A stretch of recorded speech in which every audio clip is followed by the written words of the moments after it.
You're watching the Action Sports Jax 24/7 network. Now it's time for the Brent Austen Show. Well, that shot looks a little bit different than it did a day ago, and here she comes, or he comes, in Hurricane Milton, and I think it's going a little bit more south, though, at the last check. Of course, you can check out all of the weather with our First Alert weather team, ActionNewsJax.com. Don't forget to get the Action News Jax app, and by the way, when you're on the app, you can see a little weather, see a little news, see a lot of sports, too, on the Action Sports Jax 24/7 network. You can do that on ActionNewsJax.com as well, and watch it on the big TV. On Action News Jax now on your smart TV from your living room. And I know a lot of folks are home. Little habits are off the next couple of days because most folks probably are inside and off work for these next couple to few days. So stay safe out there. Not off work is us. Although sports does get canceled a little bit around here. The days aren't as long these last couple and even tomorrow with no Jaguars All Access. We've canceled Jag Social, other shows like that. And the work doesn't stop out in Las Vegas because it's beautiful in the desert, is my guess. What the heck is the temperature out there, Austin Lane? Probably like 100 degrees. It's been like hot? record temperatures out here. Oh yeah, it was like 100 something yesterday. It's they broke the record I think yesterday by like 3 degrees. So it's been super hot here. Seems like summertime. Does not seem like pumpkin spice season and all that stuff. Thankfully, I don't like pumpkin spice.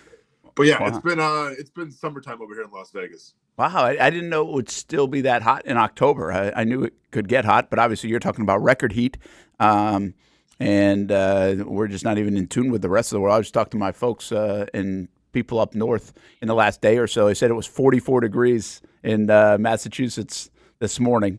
So I was like, oh, it's here. It's turned. Yeah. You know, I was like, I don't want that. Kaylee's actually up in Georgia. She evacuated from Daytona. And her roommates, one of them's from Georgia, so she just went up there with them. And she texted us yesterday. She's like, it's 62 here. This is beautiful. I'm going to move here. So that sounds legit. Yeah. She's like, there are leaves falling from the trees. I was like, what is that? What is that? That doesn't happen. We saw 3 leaves fall the other day, and I was like, hey, welcome to fall. You just missed it. Yeah. It's gone. Yep. Yeah, that's it. But you do have to rake those leaves. Don't forget. So I guess you don't have to in the desert, and you don't have to right around here as well. So everybody stay safe. But we've actually got some folks from Tampa in the area at our house. I got like a 2-year-old and a 4-year-old at my house right now. It's it's kind of it's actually kind of fun. I feel like a grandparent here already. I'm not, but I feel like a grandparent. But it's actually kind of fun. I don't think our house. You know what's funny about your house? Like goes from being child-proof, right, where you got to do all the stuff with the door, and then when you're not, it's very noticeable that you're not. Like I almost pulled an oblique the other day trying to like catch the kid from falling, which means I must not be in parent shape anymore either. All right, the Jaguars head to London tomorrow. That has not changed. The Chicago Bears go to London today. We'll visit, we think, with Clay Harbor, who covers, he obviously pays attention to the Jags, covers the Chicago Bears up there in the Chicago area, even a little Philly. So he was always hitting on those 3 teams when we talked to Clay in the past. So it'll be interesting to see what he says about Chicago. And this is a good day to get into the Chicago side of things. I think this is a sneaky good team, Austin. You look at where the schedule came out and we looked at this run where Indianapolis, Chicago, New England, we're like, okay, that's like the manageable part of the schedule. Later in the year, it gets manageable as well. I think the Chicago team is not great, but definitely better than I think people have their maybe senses set on. This is a better football team than you probably think. They're 3-2. Caleb Williams is playing better football. And again, I go back to the defense. I think their defense has been really good going all the way back to like last December. Start thinking about when the Jags collapsed last year. About that time is when the defense of the Bears really started to shift. The one thing you can do against Chicago, at least teams have been able to do this year so far, is run the football. So the Jaguars going to London will need to pound the rock a little bit. So it's kind of an interesting matchup because these teams parallel each other a little bit in terms of, I think, when the schedule came out, in terms of, getting in, well, at least we thought, getting into the easier part of the schedule, right? Because if you look at the Bears right now, they play the Rams, and the Rams could be a playoff team, but the Rams, Panthers, Jaguars, and then the Washington Commanders, and now obviously the Washington Commanders are a pretty damn good team, but I don't think anybody really saw that coming in terms of how good Jayden Daniels could be right off the get-go. So I think these are two teams that kind of had like this stretch of games circled on their list where it's like, okay, this is where we can gain our momentum. This is where we can have some success. And you have two teams that have kind of found their offensive rhythm in the last game due to playing, an inferior defense on both sides. The biggest difference though, I think both offenses have playmakers. Both offenses can take the top off. I think both offenses, I give the advantage to the Jaguars in terms of running the football, but when Swift's in there, he's doing okay. But the biggest difference right now is the defenses, right? Where you have a Bears defense that their secondary is pretty dang good. It's hard to pass against them. Yes, you can run on them, but you have a Jaguars defense that is extremely porous right now in the secondary. And that could be problems when you have a guy like Caleb Williams who is starting to gain confidence now. That could be problems when you have a very explosive and dynamic player in DJ Moore that can take the top off, right? I mean, if we saw Alex Pierce and Joe Flacco do that, what will it look like against the Bears offense, who I'm a little more scared of than the Colts offense right now?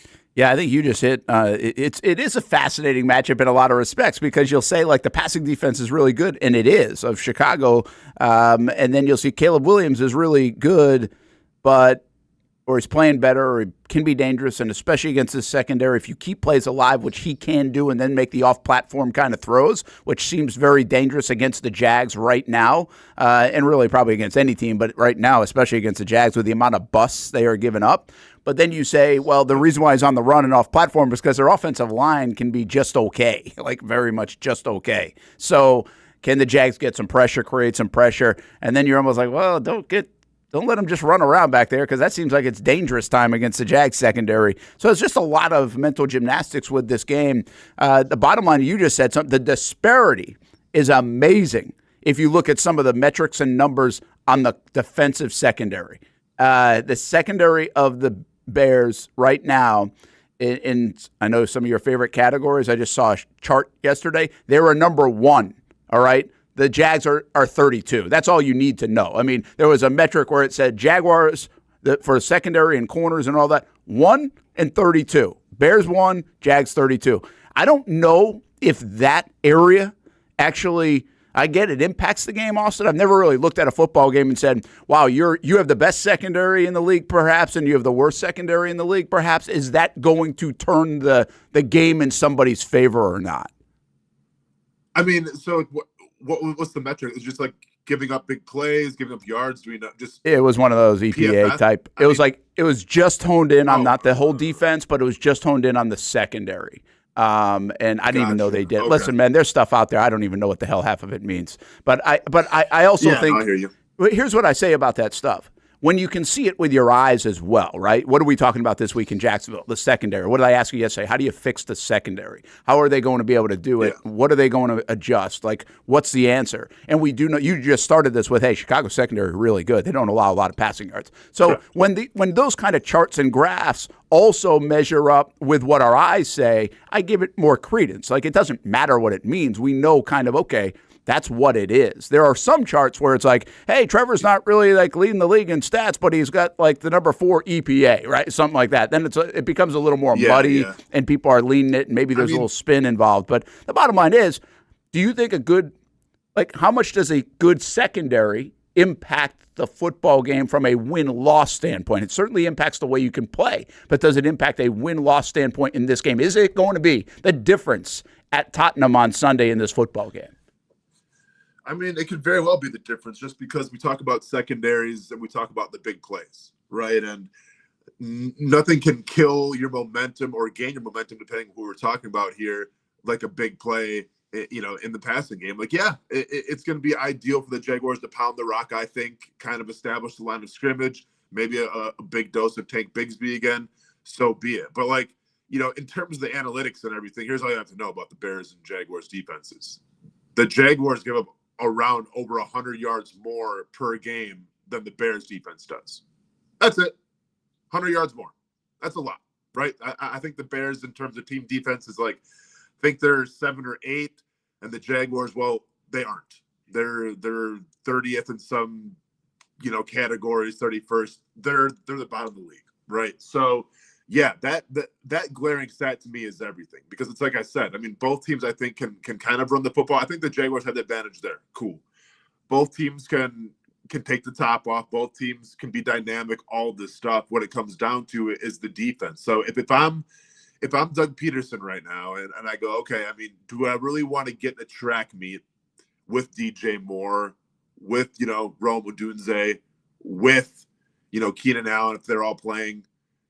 Probably not. So maybe you worry about the clock a little more. It felt like that Colts game, Gus Bradley was giving you a lot, right? So you took advantage of that, and it was a track meet, right? And then once again, it was a track meet with Alec Pierce and a bunch of other guys who maybe aren't household names, but, became household names in that Jaguars game.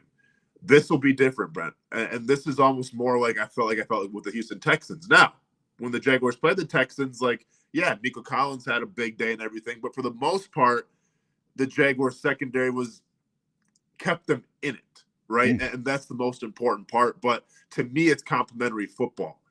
If you're a defense, you keep your team in it when your offense starts running the football, controlling the clock a little more, because you don't want to go 3 and out, putting your defense behind the 8 ball a little bit. And now they're gassed. Now we can't get Trayvon Walker and Josh Hines-Allen on the field like we want them. They're rotating in. There's no pressure on Caleb Williams. And it's like a house of cards where it all falls apart. Yeah, it's funny. It's like, were you talking to Ty? As Ty was telling me that, he said just about the same thing. He's like, I think this is a game they're going to have to control the clock, which the Jags have not done yet. You got to have it can be an efficient day for Trevor. It might be 185 yards passing, 200 yards passing. It doesn't have to look like 371. I think the most that's passed against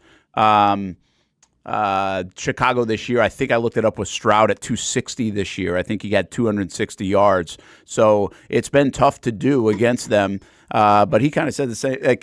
It does feel like that control the tempo of the game. The problem with that for Jacksonville right now is they suck at third down conversions. That's it. They suck at it. They're not good at it. They haven't been good at it all year. They haven't been good at it going back to last year. They are not that team that right now is converting a bunch. They've had a couple of series, or at least spells in games against Houston, where I think they had 3 third down conversions in a row. And then the other day in a game, remember, they went 14 plays and 8 minutes, but I think even one of those was a fourth down conversion. So, they're just not good at third downs. And if you have a good Bears defense, usually those good defenses are very good at defending third downs. Just to talk about the Bears a little bit more on defense, here's what they've done. They've allowed 10 points, 18 points, 21 points, 19 points, and 17 points this season. But I want to go back to last year a little bit, because, again, I'm not a big fan of Eberflus. I haven't been. But I think he's figured it out on the defensive side. They gave up 17 to Green Bay in the season finale. Prior to that, it was 17, 16, 20, 28 to Detroit is about the most they've given up, and that's all the way back on December 10th of last year. You keep going now, 10 points. And then you got to get to Detroit, where they gave up 31, then Carolina 13, New Orleans. All right, then it starts to get a little bit different, 24-30. So really, outside of Detroit, since last November, everybody's been 20 points or less for the Chicago defense. So they are playing, again, it starts last year and last December. Now over a 10, 11, 12 game span. Again, outside of the Lions, who obviously have a good offense, they've been able to figure out the Chicago Bears defense a little bit better than most. So that's what we're dealing with. This is a game, you're right, where it's probably going to have to flow back and forth, and both sides are going to have to get it done. And if you know a game's going to be just about 20 points, well, the Jags defense has to do its job. The Jags defense has not been dynamically great by any sense of the imagination. But they have held Miami to 20 points, held Cleveland to 18 points. Even Houston, what did that game finish up, 24? Yeah, 24 points to Houston. They are going to have to live in that neighborhood I think, to give the Jaguars a chance in this football game, because I just don't see the Jags offense coming off a 37-pointer. But this was a Jags offense averaging in the teens over the last 10-game stretch, remember. So until we see it again, I don't have full confidence that the Jags are going out and scoring 30 against the Chicago Bears on Sunday.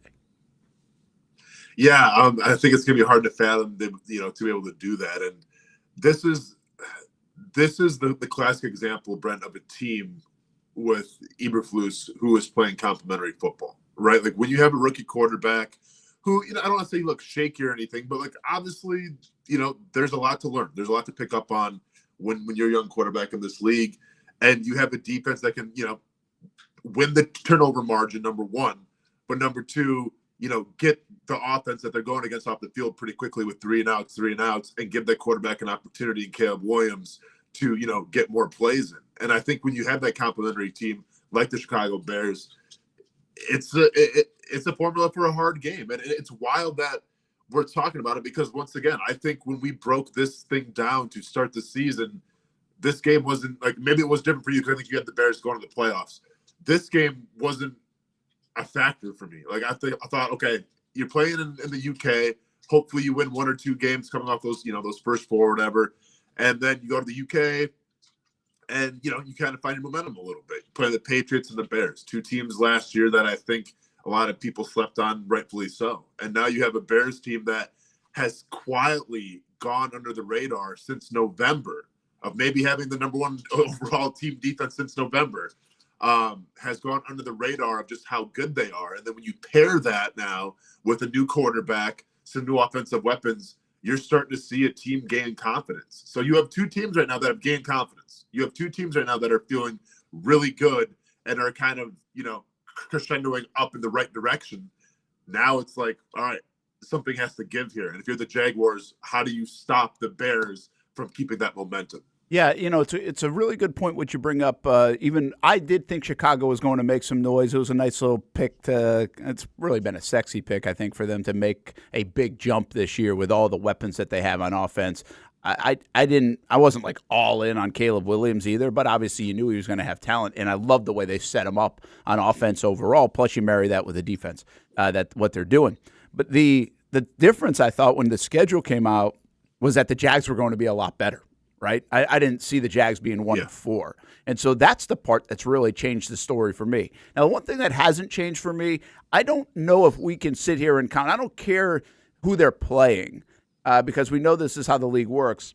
I never really thought the season would unravel where they would just automatically win 2 games in London. I don't think we can get used to that just because it happened last year, right? And it was a much harder deal last year. If you really put it on paper, they had to play Atlanta and Buffalo, and they were able to sweep them. This year looks way easier on paper, but I still don't the way the NFL works, I even now I have a hard time.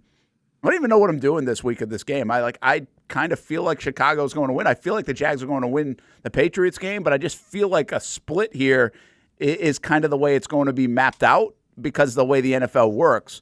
But the Jags are playing maybe with a little bit more urgency than they normally would be in this spot because of the situation they're in. So we'll see how it all matches up. The one other thing about this game, not one, but the fascinating, the headliner, the reason why I think they love this game and NFL Network's going to pump this up is you get Caleb Williams and Trevor Lawrence. And yeah, you said it. Caleb Williams playing a little bit better, but I mean, he had a great game against Carolina. So did the Jags in their 10-game stretch where they had lost 9 of them, right? So the Jags won that game without Trevor Lawrence last year against Carolina. While Carolina might be a shade better, they're not a lot better. What do you see from Caleb Williams? How dangerous is he, or is he the opportunity now against a rookie quarterback to really go get some of those turnovers that the Jaguars have been lacking? If you look at his numbers, they're rookie numbers, right? Like, I think you see Jaden Daniels' numbers. It's like, wow, this guy is amazing. You see Caleb Williams. It's like, yeah, that makes a little more sense in terms of, being a first-year guy in the NFL, trying to be a quarterback and everything. But I think you're seeing, once again, this is kind of that game against the Panthers where also you're getting a little more confidence now, right? And you saw what the Bears try to do, right? You may have failed a little bit with Justin Fields because see what Justin Fields is doing now in Pittsburgh, and that's with Arthur Smith, who might be the worst coordinator to have in terms of fantasy football, because you just never know what that guy's going to do. He might run it 50 times a game. It's crazy that Arthur Smith still has jobs sometimes, I feel like, in the NFL. Nevertheless, when we talk about Caleb Williams, this is a guy who can scramble in the pocket, who can create plays, who's made a couple of those plays already, those highlights, if you will. And it does make you a little nervous with his ability to create plays with his legs, but also run for 15, 20 yards a pop if he has to. And I think if we've seen, this Jaguars defensive line, while it's played better in terms of getting after the quarterback last week with Joe Flacco, there have been some holes in terms of quarterbacks being able to expose and picking up those first downs, picking up, those long yardages in terms of rushing the football. Joe Flacco had 20, I think, yards or 22 yards rushing on one play. I'll repeat myself. Joe Flacco had 22 yards rushing, which is something I never thought I would say in a sentence, let alone during the twilight of his career, is unreal to me.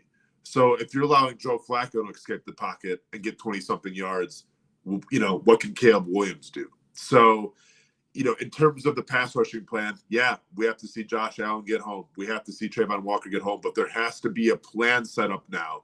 Almost like, it reminds me like a little bit like maybe like an Aaron Rodgers or Mahomes, where it's like, and I'm not saying that Caleb Williams is that caliber of quarterback, obviously, but what I'm saying is in terms of to dance around in the pocket, to create plays, or to take off if you truly has to, you got to keep him in front of you, So if you do go more zone coverage, Brent, here, you got to make sure that, hey, eyes on Caleb Williams. If you do run pass rush games in the defensive line, which I'm sure you got to make sure that you still stay home and have your gap accordingly, because the last thing you want to do is on 3rd and long is let Caleb Williams escape for a nice run. It's a first down, and all of a sudden there goes all that momentum that you're building up on defense. Yeah, those plays are tricky, man. They scare you with a running quarterback. Now, listen, here's the stats on Caleb Williams.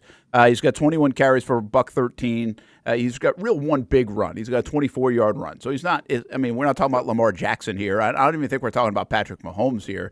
The amount of runs that he's had, but 21 is significant enough in a 5-game span. He's gonna tuck it about 4 times a game right now. Passing-wise, he's at 62.9% clip, which isn't bad at all for a young quarterback, I think, especially with them not being a high-flying offense just yet. 5 touchdowns, 4 picks. He's been sacked 17 times. So the offensive line is where this is at for the Jags, defensively, what they have to do, because obviously 17 sacks. For reference there, Trevor's been sacked 12 times this year.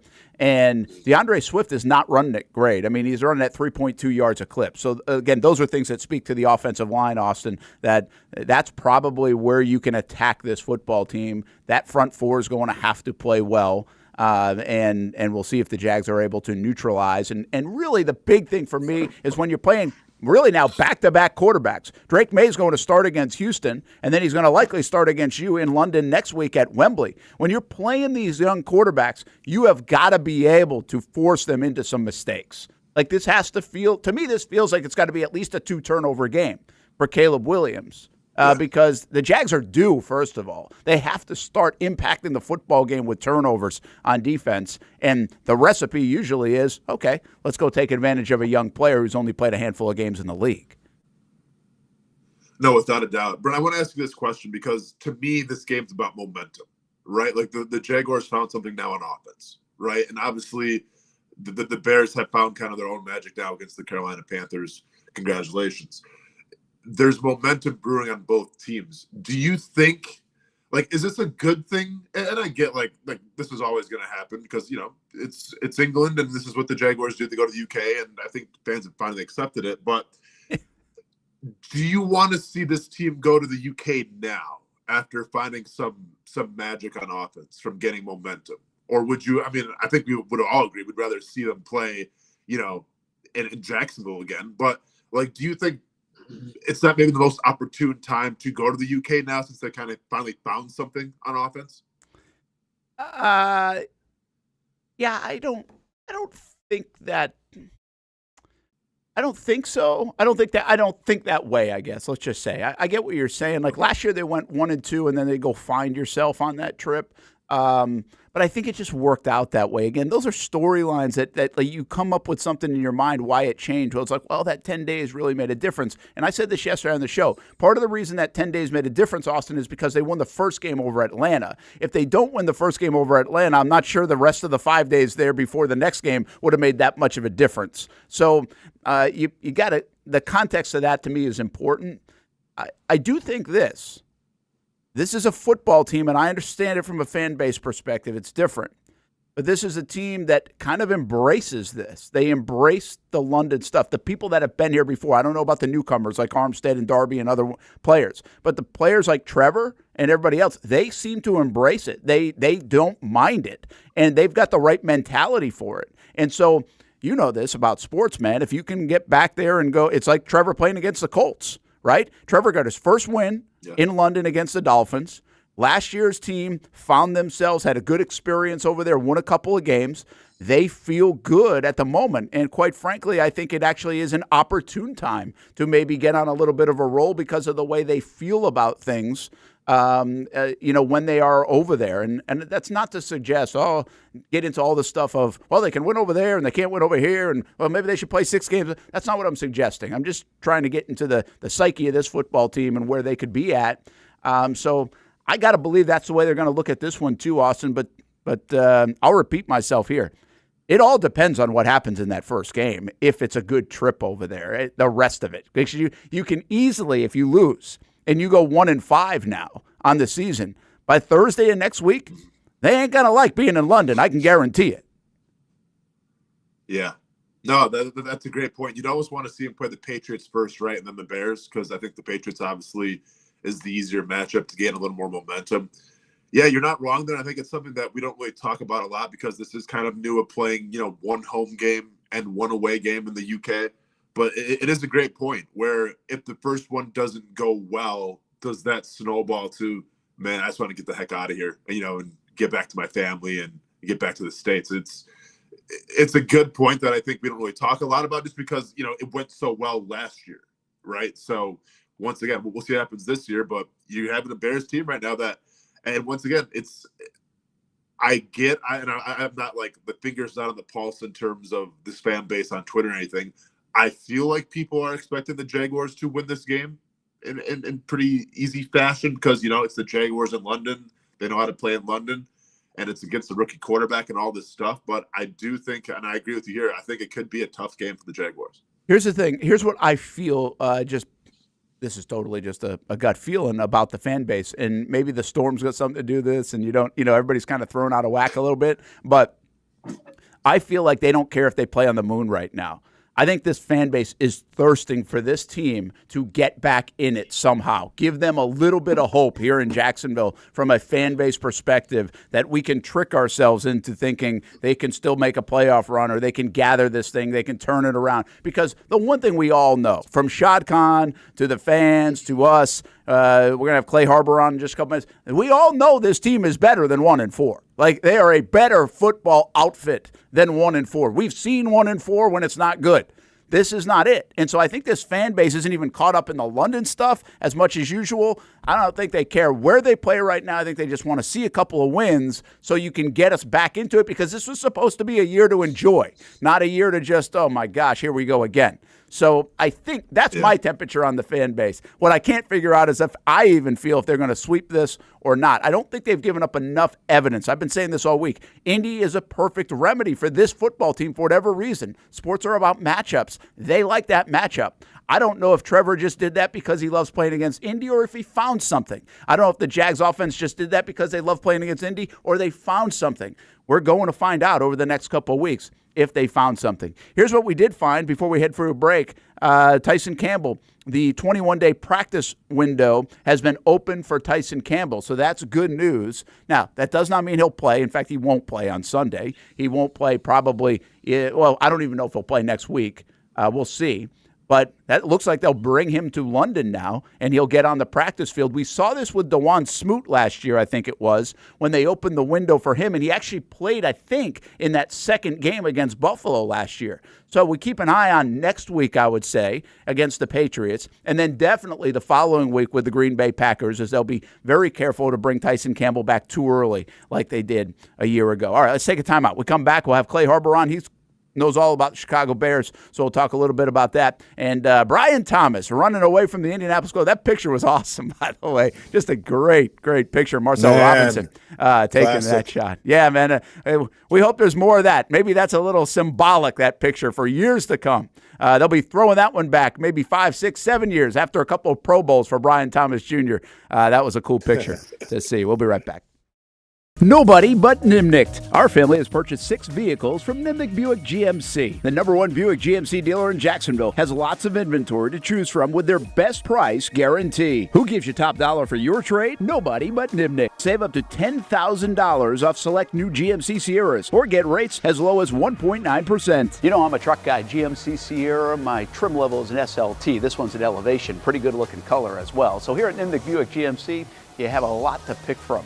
My father-in-law, he drives this, an Enclave, so I like that GMC in the family. 2025 is coming around the corner, which means it's almost time to close out those 2024s this summer. You can schedule a test drive at NimnichtBuickGMC.com, and while you're there, check your trade value and customize your payment options. Nimnicht is there for you, even on Sundays. So, who has put in the most years and stands behind a better experience? The answer's simple. Nobody but Nimnicht. Your friends in the car business since 1941. GMC, we are professional grade. It's time for your Swoop Minute with UNF Athletics, who started this past weekend strong with wins on the hardwood and in the pool. The Ospreys volleyball team completed the reverse sweep on Stetson for their first win in ASUN play this season. The swimming team picked up their first win of the season in their first event, 132-130 over West Florida. Both the men's and women's tennis teams were in action this weekend as well. The men kicked off their season with 5 singles wins and a pair of doubles victories at the Mercer Gridiron Classic, and the women's team picked up 3 singles wins and a doubles victory at the Bedford Classic in Coral Gables. Both the men's and women's tennis teams will be back in action this upcoming weekend, as the men will head to Orlando and the women will head to Atlanta for the ITA Regionals. The swimming team is back in action as well, as they will once again face off with West Florida, as well as Florida Southern and FSU in the FSU Quad Meet. Remember, you can find schedules, results, tickets, and more at UNFOspreys.com. I've been telling you about CGC Water Treatment and Plumbing for a long time now. Their drinking water systems remove up to 99% of contaminants. We've had a Connecticut water softener and drinking water system in our home for more than 7 years. You can see the difference whether you're washing clothes, the dishes, or what I like to do most, fill this up for some coffee every morning, and mostly all day. Remember, if you're not filtering your water, you are the filter. Don't be the filter. Right now, save $1,000 or more when you bundle a Connecticut Premier Softener with a Connecticut K5 drinking water system.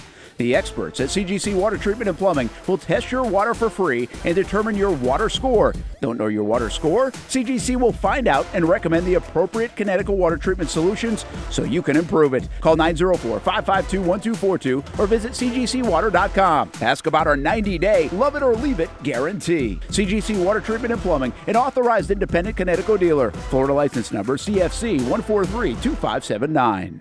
When it comes to trucks, I know exactly what I want. And at Bozard Ford, they make it easy to get exactly that. Let's go make this truck a little more my style.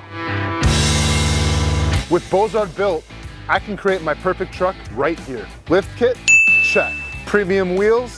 You bet. Advanced lighting package? Oh yeah. The Bozard team works their magic.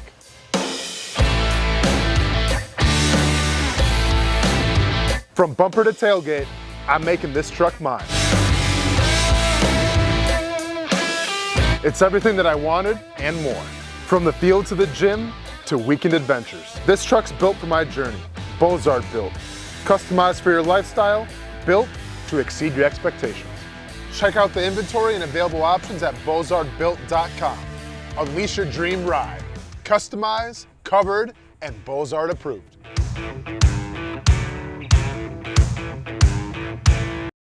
New to town or always been in town? Everyone is always looking for a good pizza place. Our place is Donato's Pizza. We love it and still do love it. When I tell my family I'm coming to Donato's, they say, wait a minute, you got to order some for us. So this is not all for me. Let me tell you what the Martineaus get when we put an order in. Well, pepperoni pizza, we usually get more than one of these. And then there's the works, a little bit of everything. And then this is the pizza that can be polarizing for some out there. I don't know why. Hawaiian pizza, some love it, some don't. At Donato's, you're going to love it, especially with that cinnamon sprinkled on top.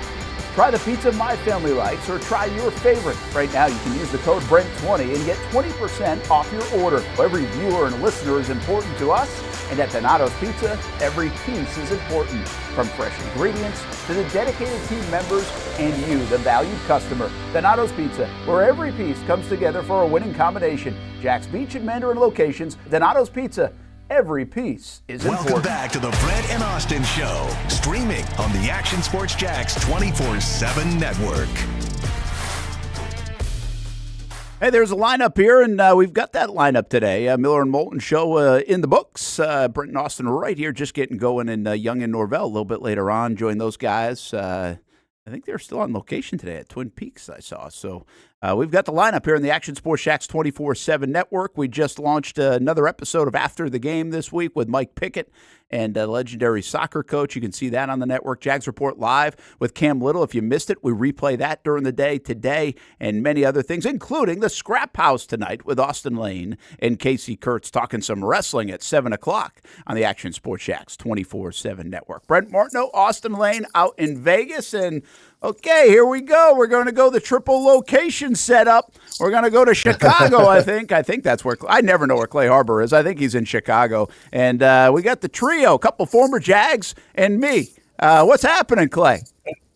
Not a lot, guys. Appreciate you having me on, man. And, Austin, me and Austin, I know every time we talk to him, we always tell the story. Back in college, we played against each other our senior year.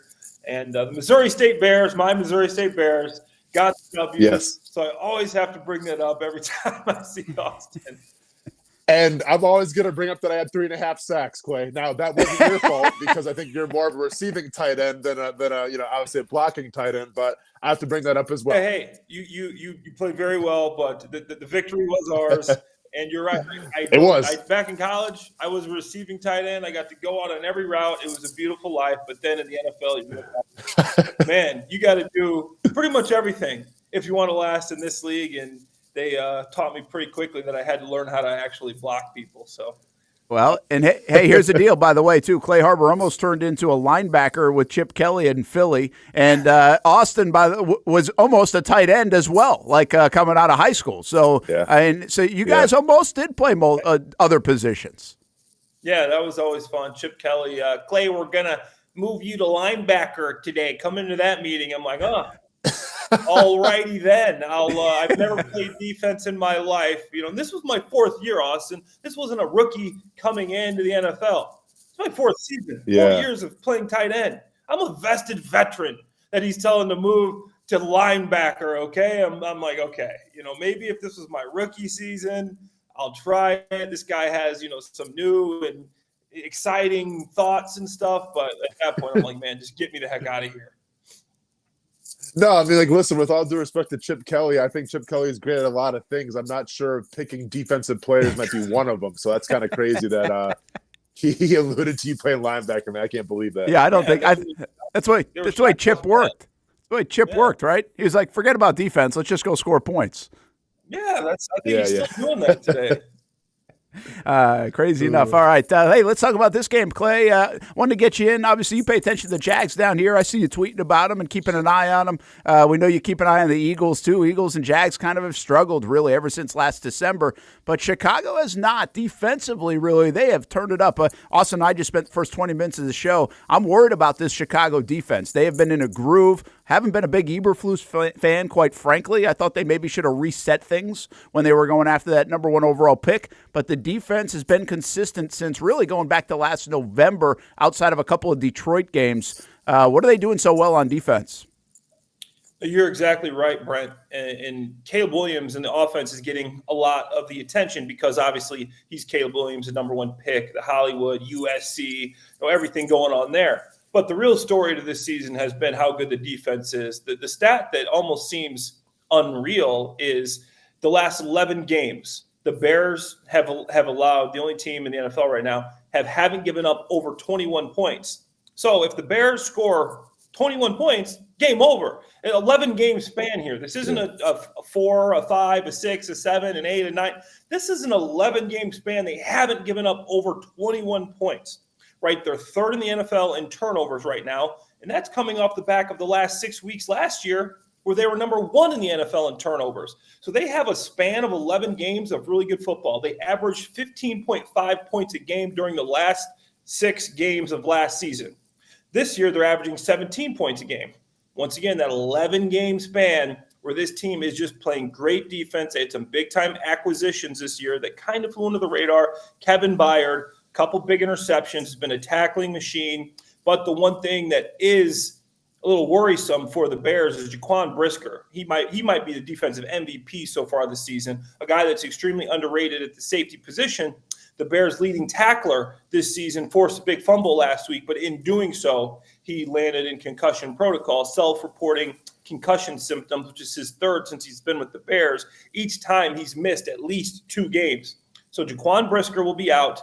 Jonathan Owens, a.k.a. Jonathan Biles, Simone Biles' husband, might be getting the start this year. So that would this game. So that'd be interesting. He hasn't had much play time besides special teams this year.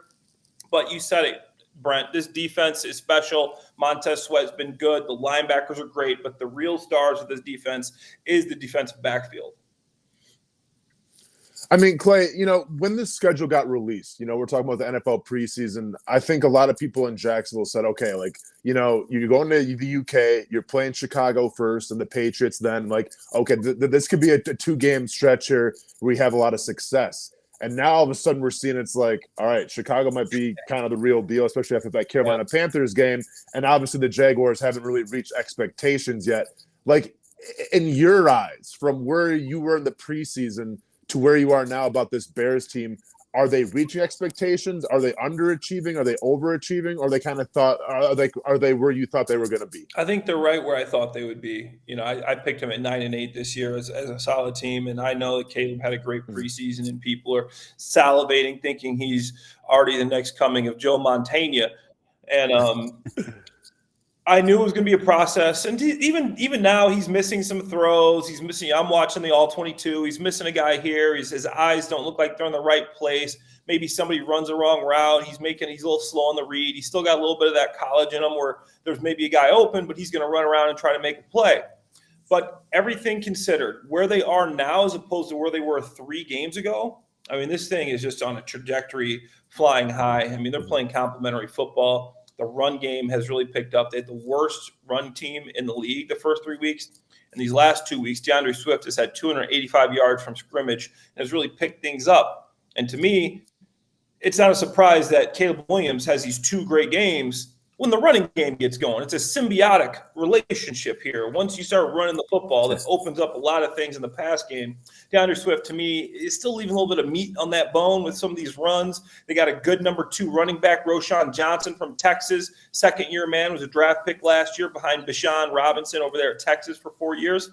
But these 2 running backs, if you can slow them down and make the Bears a passing team, I know the Jaguars are struggling against the pass right now.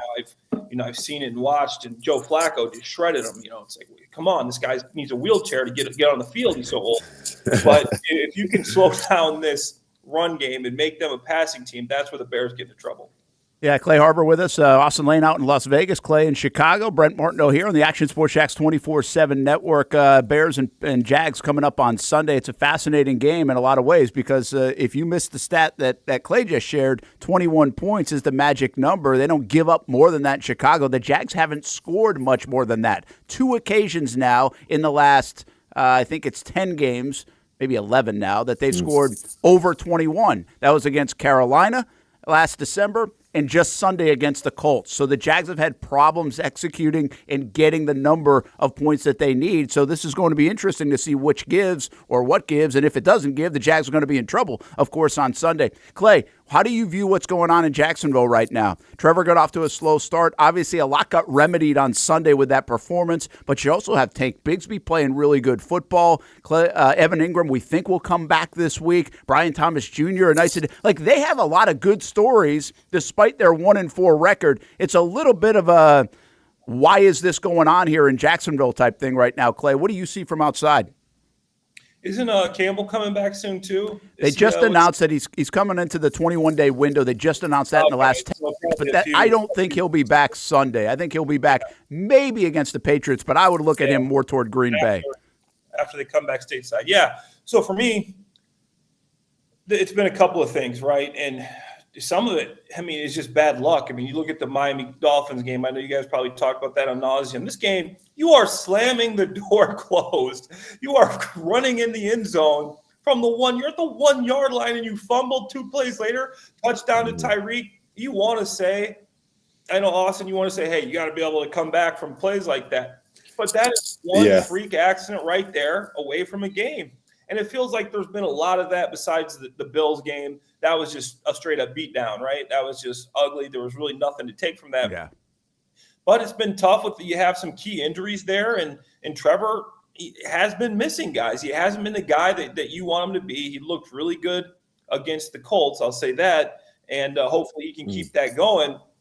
But, overall, I think they're heading in the right direction. Tank Bigsby, does he get carries over Travis Etienne? I mean, is he going to be the number one back? That's interesting. And this D-line, this defense I thought was really going to be kind of a defense where you can lean on people this year and not just an okay defense. I thought they were going to be the group with Ryan Nielsen coming in. And then you got Trayvon and Josh Hines Allen coming off the edge, Eric Armstead, Devon Hamilton. You got all these guys, and you still got Foye coming back, Chad Muma, you got Devin Lloyd, like those guys in the box, those linebackers and defensive linemen. I thought they were just going to take over games this year, and that just hasn't happened. They've been instead of being a real weapon, they've been a detriment, and that's something.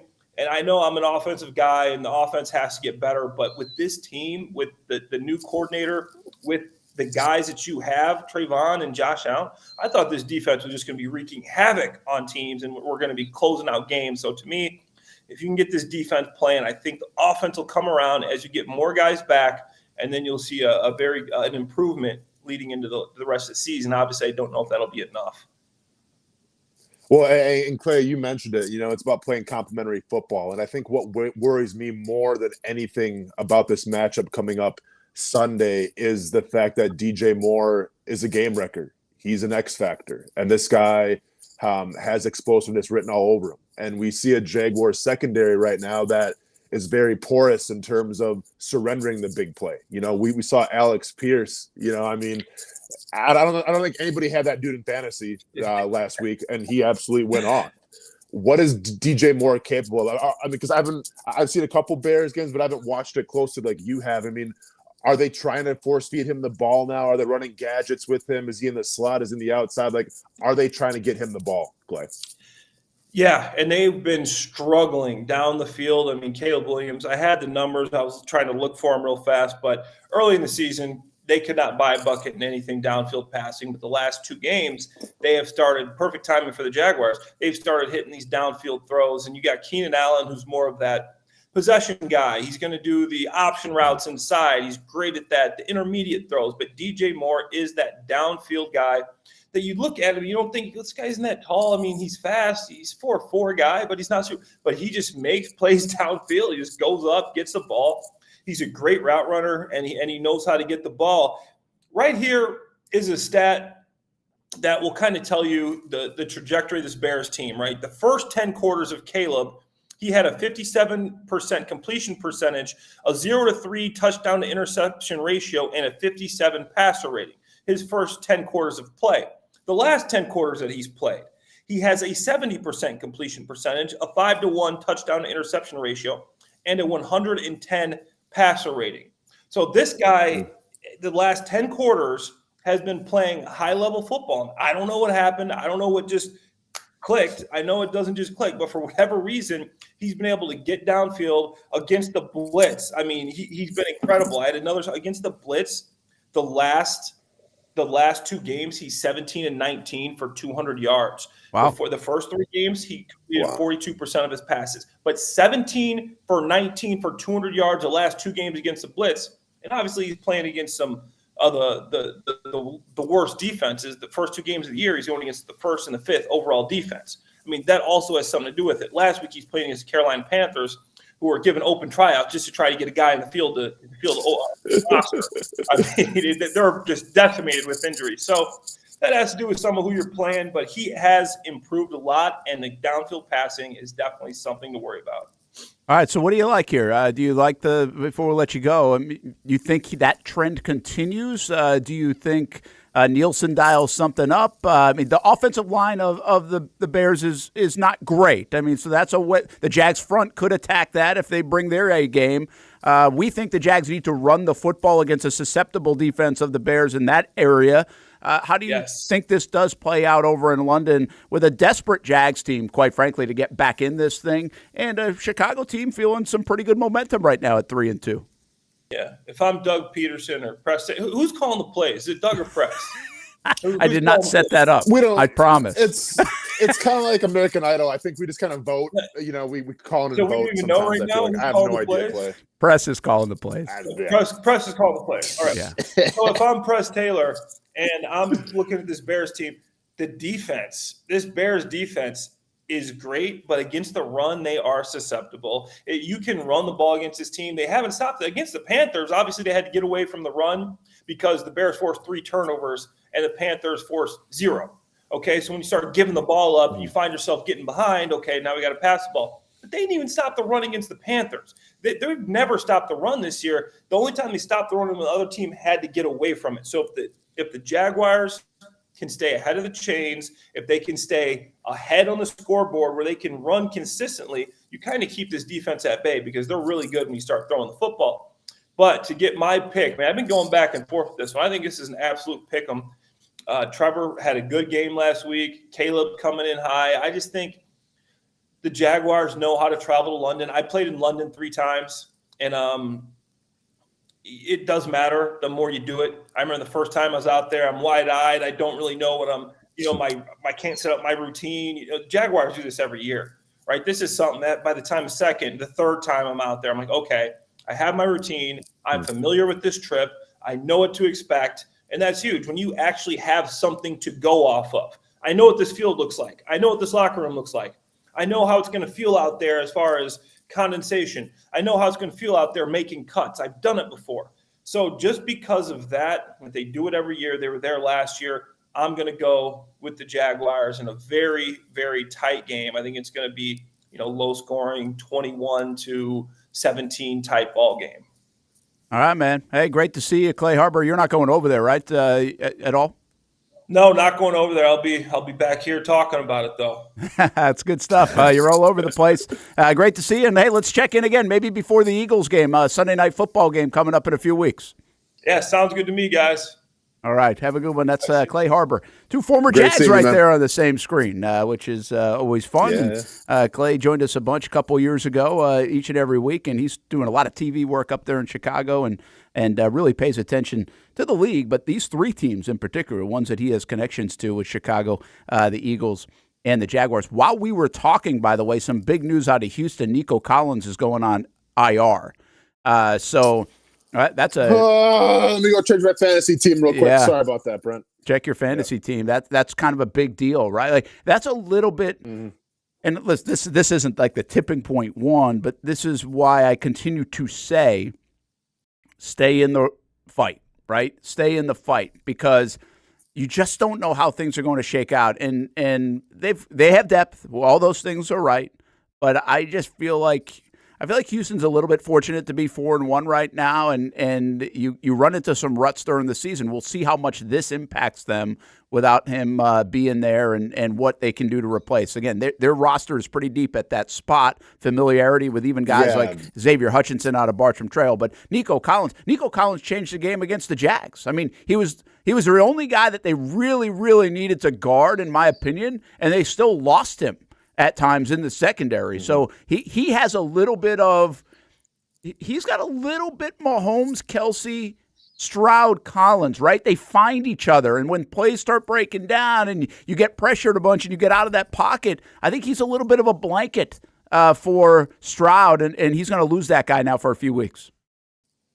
I mean, yeah, I understand that he's a blanket, but and you alluded to it, but I mean, this is probably going to be the Tank Dell coming out party now, right? Because they haven't really got him going. I think they want to. Yeah, he's been banged up too. This is yeah, exactly. But like, this is a guy where if he's healthy, he's on the field, is super explosive.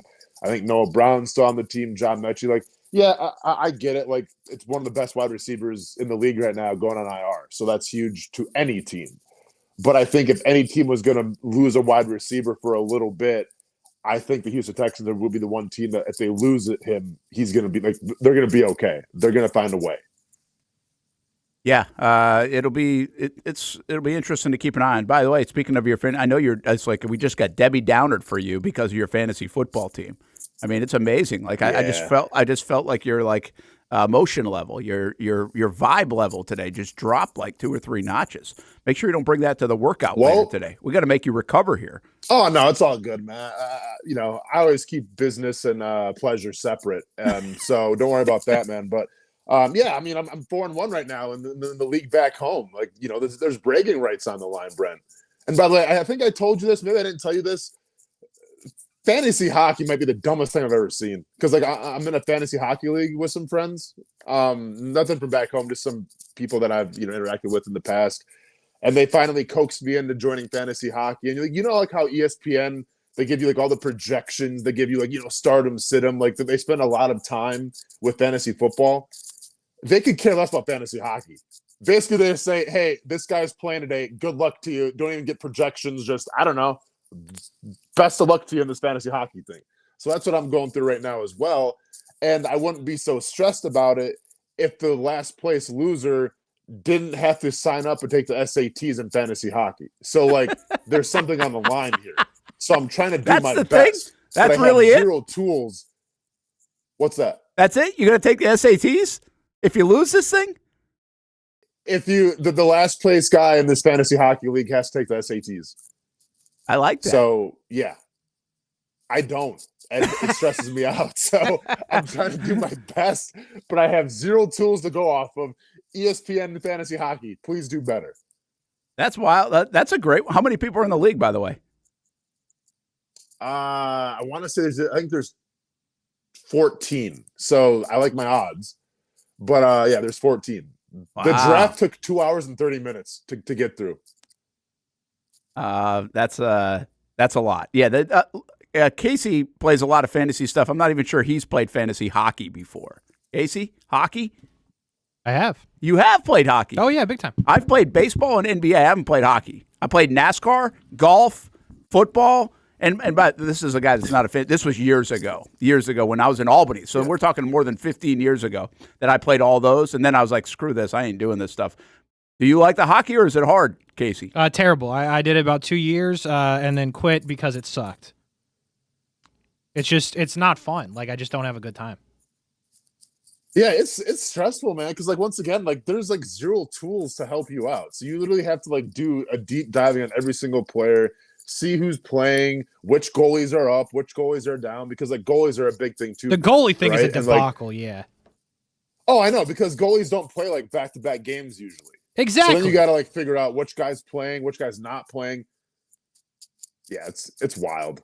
That's interesting that you guys both don't like it. Well, I root for you in every facet of life, Austin, and this one I think I'm rooting against you. I want to see you take the SATs, quite frankly. Oh, yeah? That's good show material, man. We can do the show from it?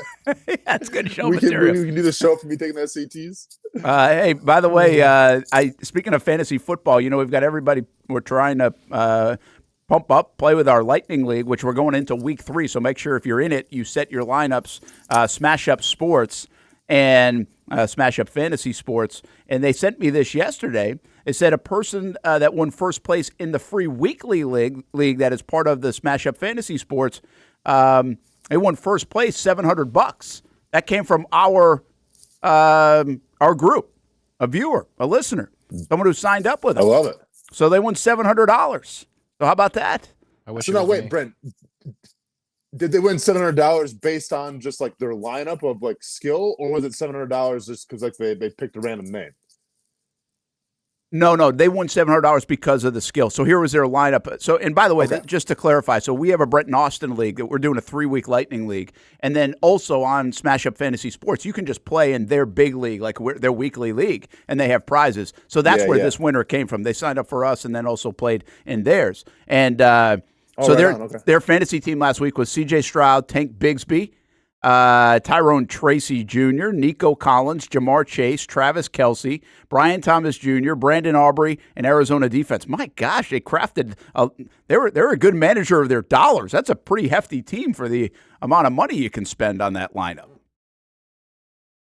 Wild. And then I'm sure, I mean, I wonder like what kind of power-ups they use. If they use it on Tank Bigsby, well, then, you probably won everything. Good point. Yeah. Actually, you know what they did, because they powered up. He had 74 points. They powered up. There you go. Not like me, who used both of his power ups 2 weeks ago on Saquon Barkley against Tampa Bay. Used all the power ups on Saquon, and I got like 20 points out of him total with the power ups. Thank you, Saquon. Hey, by the way, definitely a Jags fan here where they won. They powered up Tank and Brian Thomas Jr. So they got 74 points and 48 points out of those two guys alone. So there we go. Hey, check it out now. Smash Up Fantasy Sports. Our little Lightning League will end here after this week. What are we on? Week 6, right? Week 6 of the NFL season. And then we'll probably start another one up, too, and we'll just do these 3-week Lightning Leagues. So if you missed it, you can get in once again next week. But if you are in already, make sure you reset your lineup coming up in the next day or so. You got plenty of time to do it, most likely, if you're in Jacksonville with a little downtime due to the storm. All right, let's do this. Take a time out. We'll come back. He mentioned, and we mentioned with Clay Harbor, Travis Etienne, Tank Bigsby. I'm going to give you some numbers, Austin, that indicate the Jags coaching staff can't ignore the idea that they need to play Bigsby as much as they're doing it or even more. And this is coming from a huge Etienne fan. We'll have that conversation when we come back here on the Brent Austen Show on the Action Sports Jax 24/7 network. It's a new logo, new branding. With Bold City Heating and Air, it's an old school approach. One of the few locally owned and operated air conditioning businesses left in Jacksonville. It's hot, Florida in the summer. You can't do much to avoid it, but you can keep cool with Bold City Heating and Air. It's every customer counts kind of service, from when these trucks have pulled up to my home over the last couple of years and when they pull into your driveway as well. From communication to pricing to the actual service, everyone at Bold City Heating and Air cares about you. You know who's coming to your house. You know they will be well trained, and they will respect your home. Air conditioning convenience at BoldCityAC.com. Stay cool while it gets hot. Bold City Heating and Air can help. Don't get caught sweating all summer. BoldCityAC.com, and they have financing to help. New systems starting at $110 a month and $50 off any repairs. Stay safe, stay comfortable with Bold City Heating and Air at BoldCityAC.com. Homegrown in your hometown. Building off a summer of terrific action at Southern Oaks Stadium, the Jacksonville Armada are looking forward to the future and the return of pro soccer in Northeast Florida. Season ticket reservations for MLS Next Pro are underway, and for just $100, you can lock in some great benefits when it comes to supporting the boys in blue. Those who make a reservation will have first selection options in the new Armada Stadium out east, near Jacksonville's downtown sporting complex, as well as access to supporter VIP events like stadium tours, open training sessions, and future meet and greets with players and coaches. You can make your season ticket reservations at jacksonvillearmada.com/ticket, and while you're there, read the very latest on the Armada men's and women's teams in action this summer. Show your commitment to the fleet with an MLS Next Pro season ticket reservation at jacksonvillearmada.com/ticket. In Northeast Florida, we love hanging out on the back patio, maybe grilling out lunch or dinner with the family, enjoying the good weather, or maybe enjoying the big game on the TV. Or maybe your favorite team in town, the Action Sports Jax team. This is great, except for when it's really hot or the bugs start coming out. But what if you didn't have to worry about that? Titan Outdoor Solutions will make your outdoor area a comfortable spot any time of the day, any time of the year. This makes too much sense. Titan Outdoor Solutions can give your home an upgrade. Customized pergolas, awnings, controlled shade, even retractable screens. The solution to beating the heat and the bugs and getting more use out of your home is Titan Outdoor Solutions. And this can even help prevent storm damage at your home. Living in Florida and living in your home is already good. Now make it great. Quality products, custom work, locally owned and operated. Visit TitanShuttersAndScreens.com or call 904-484-7580. The best stories sometimes come after the game. Join us for in-depth conversations with local coaches Tuesdays and Fridays at 2 p.m., including our latest guest on the program. So I had a parent meeting year 2 and told the parents, look, I know there's 15 of us. There'll be more that will come. The younger ones will come up and they'll be fine. And, we'll win state championships. And when I tell you they laughed at me to the point of tears, I'm not exaggerating. Catch up on the chats you missed by watching the After the Game playlist on our Action Sports Jacks YouTube page. When you think sports, you think Action Sports Jacks, the official station of the Jaguars, on location for every game. But the most experienced team in town doesn't stop there. From high school football to the big events in the area, Action Sports Jacks is always on. Now, we take that to a new level. Action Sports Jacks 24/7 is around-the-clock coverage of the teams you love and the moments you can't miss. The best local sports in Jacksonville on Action Sports Jacks 24/7. It's the place we party in football season with Jaguars All Access. Welcome to Spring Sports Brewery, everybody. Say hello to our guest tonight. That is Trevor Lawrence. You can bring your party or event to Spring Sports Brewery in Springfield any day and any time. Rehearsal dinners, corporate events, birthdays. Here at Strings, you can enjoy the inside area and the outside area. Good for any weather, good for any occasion. Watch the games, play the games, shoot some hoops. Beer? Yeah, they have that. Plenty of choices. And sure, this is a brewery, but Strings is also a restaurant, and the food is fantastic. A full menu made from scratch meals. And if you need String Sports Brewery to help with a party at your place, they cater too.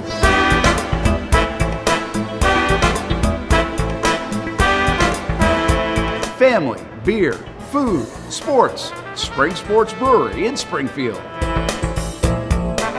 Welcome back to the Brent and Austen Show, streaming on the Action Sports Jacks 24/7 network.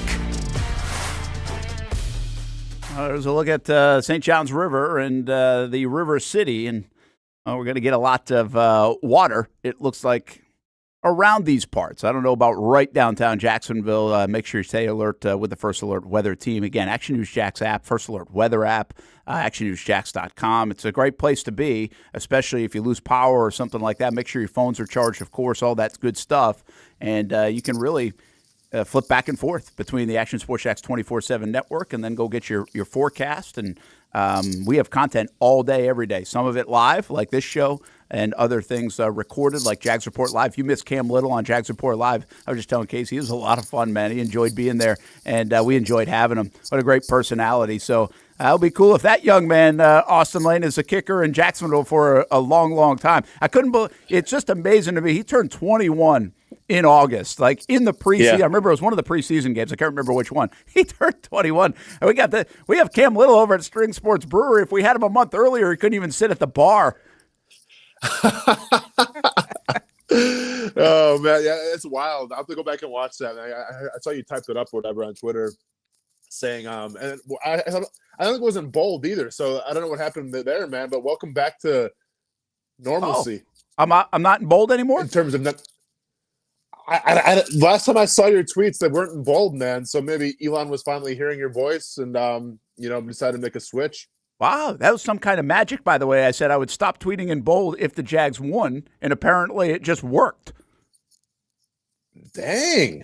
I did not change Maybe there's anything. some kind of like AI afoot or something like that. But no, I mean, listen, if they had finally solved their kicking problems, that would be a huge thing, right? Because, there's been a couple problems here. It seems like the past decade, and kicking's been one of them. So hopefully they found their guy. He's got a big enough leg for it, right? So hopefully they found their guy for a long time to come. Hey, what's interesting about this? So we had fun with Cam. We were talking about a bunch of different things, and he's excited about going to London. All these, I tweeted it out the last couple of days. If you missed, even just see the 3 minutes of it, it will show you his personality is fantastic. And we were asking, we're like, man, the leg is so big, right? That's what everybody keeps saying. It's like, it looks like these things are hitting the top of the post when they're going through. I mean, they're not just clearing. And so then I think it was Dan asked him, like, can he kick like a 7? How far can he kick it? And I was a little surprised at his answer.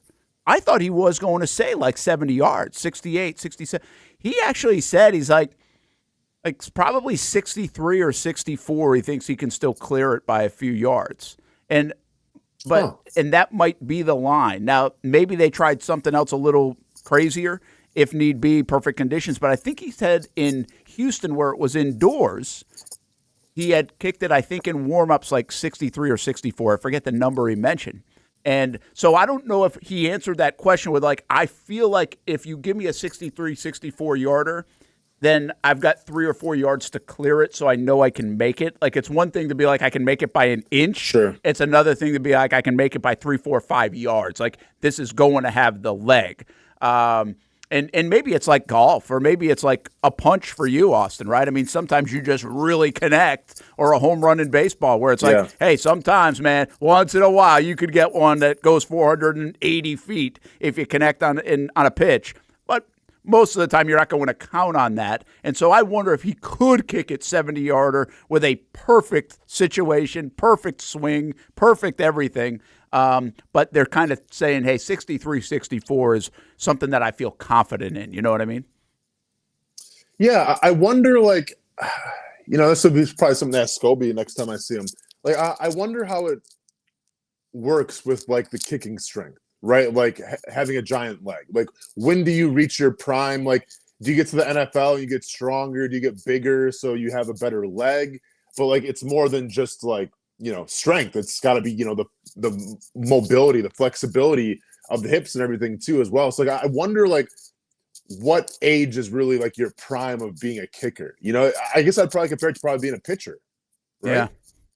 Well, yeah, it's funny you say that, and I've asked Scobie this before, and Scobie, to me, even when he was still kicking, and I'd ask him about Vinatieri a little bit, right, at his age, and the thing that really struck Scobie was, like, I can't believe he just keeps getting like almost better. Like, his distance keeps getting better and better. He was in awe of that part of it with Vinatieri as his career kept going, that he was still able to get more distance or kick it from the distance that he could. I remember that conversation I had with Josh. And so I think that's what made probably Vinatieri a little bit of a unicorn in that sense. My guess is you're right. Like, you lose a little bit of that somewhere along the way.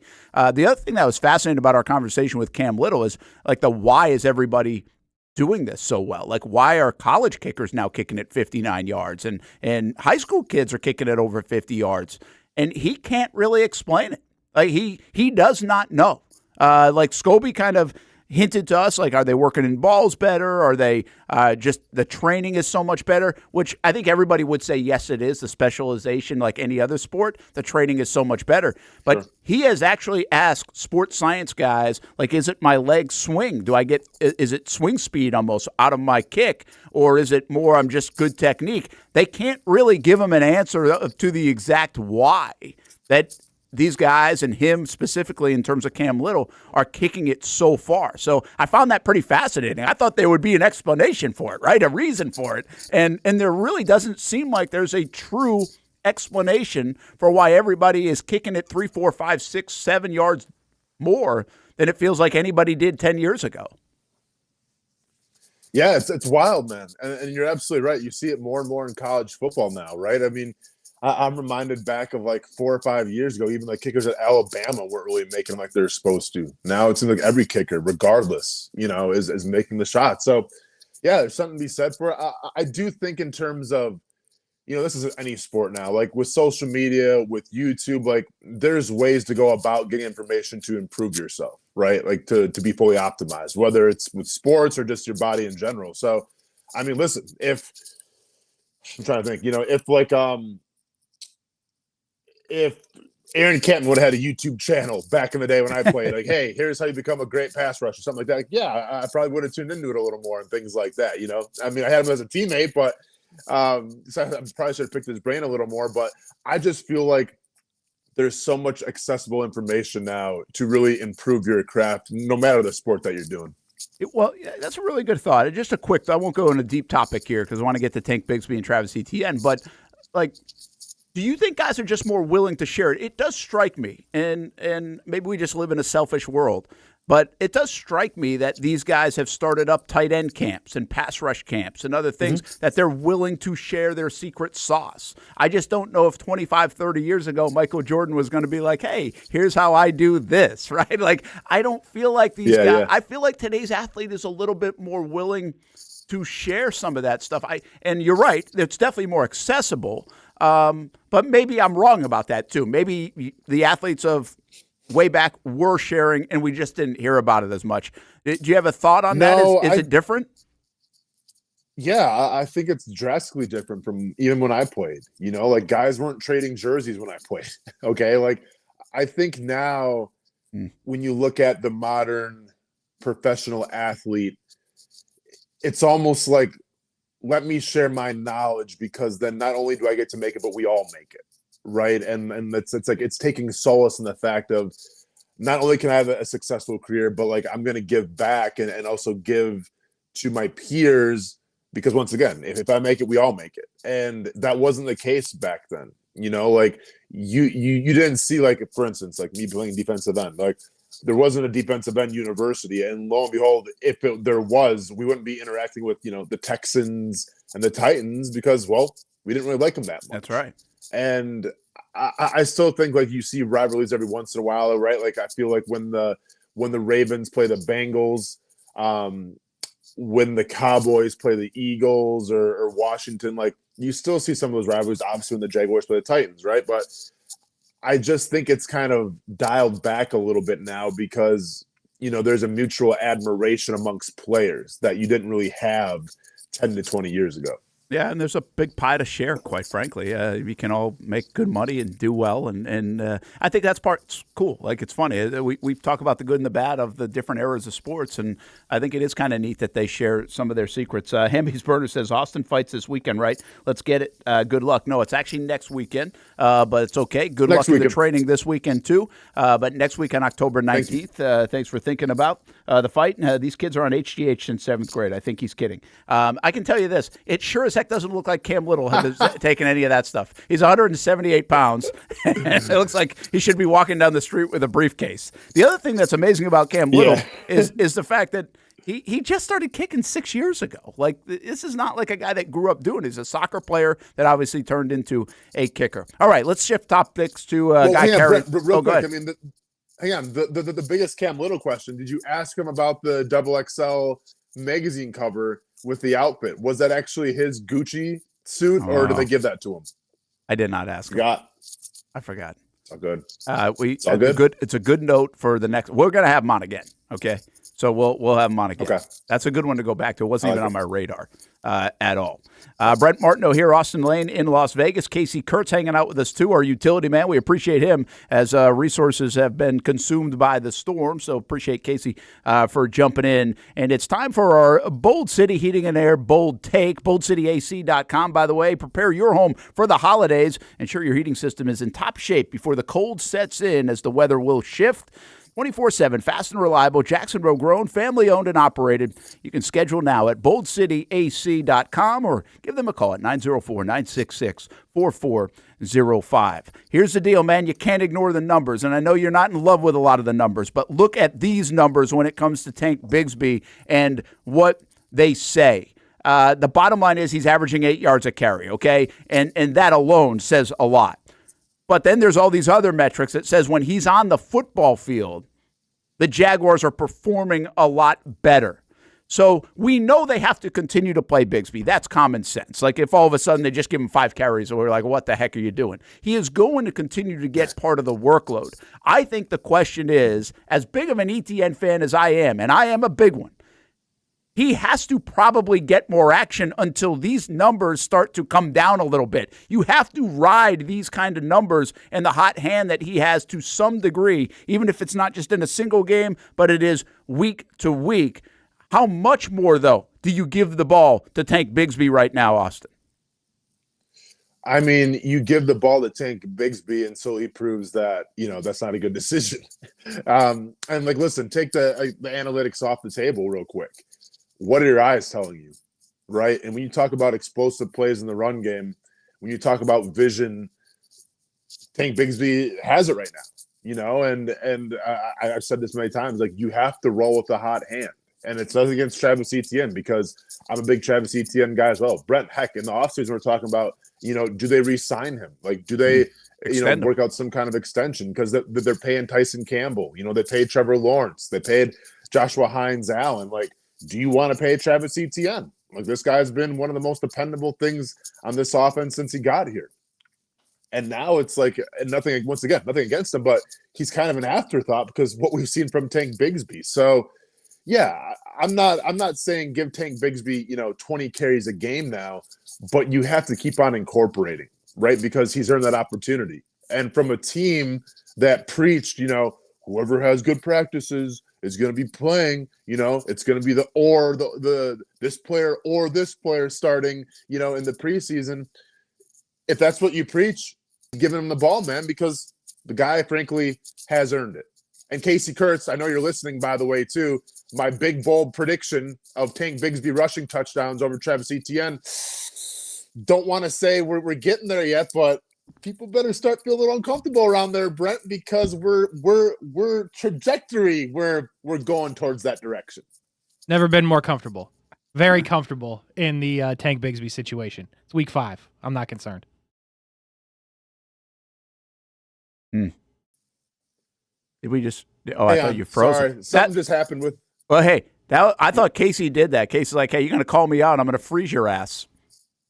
No. No, don't know how to do that. I'm just trying to pick up kickers in fantasy football. Yeah, that was pretty peculiar how it just it's been perfect the whole show. I call out Casey for a couple seconds, and all of a sudden I'm in no man's land.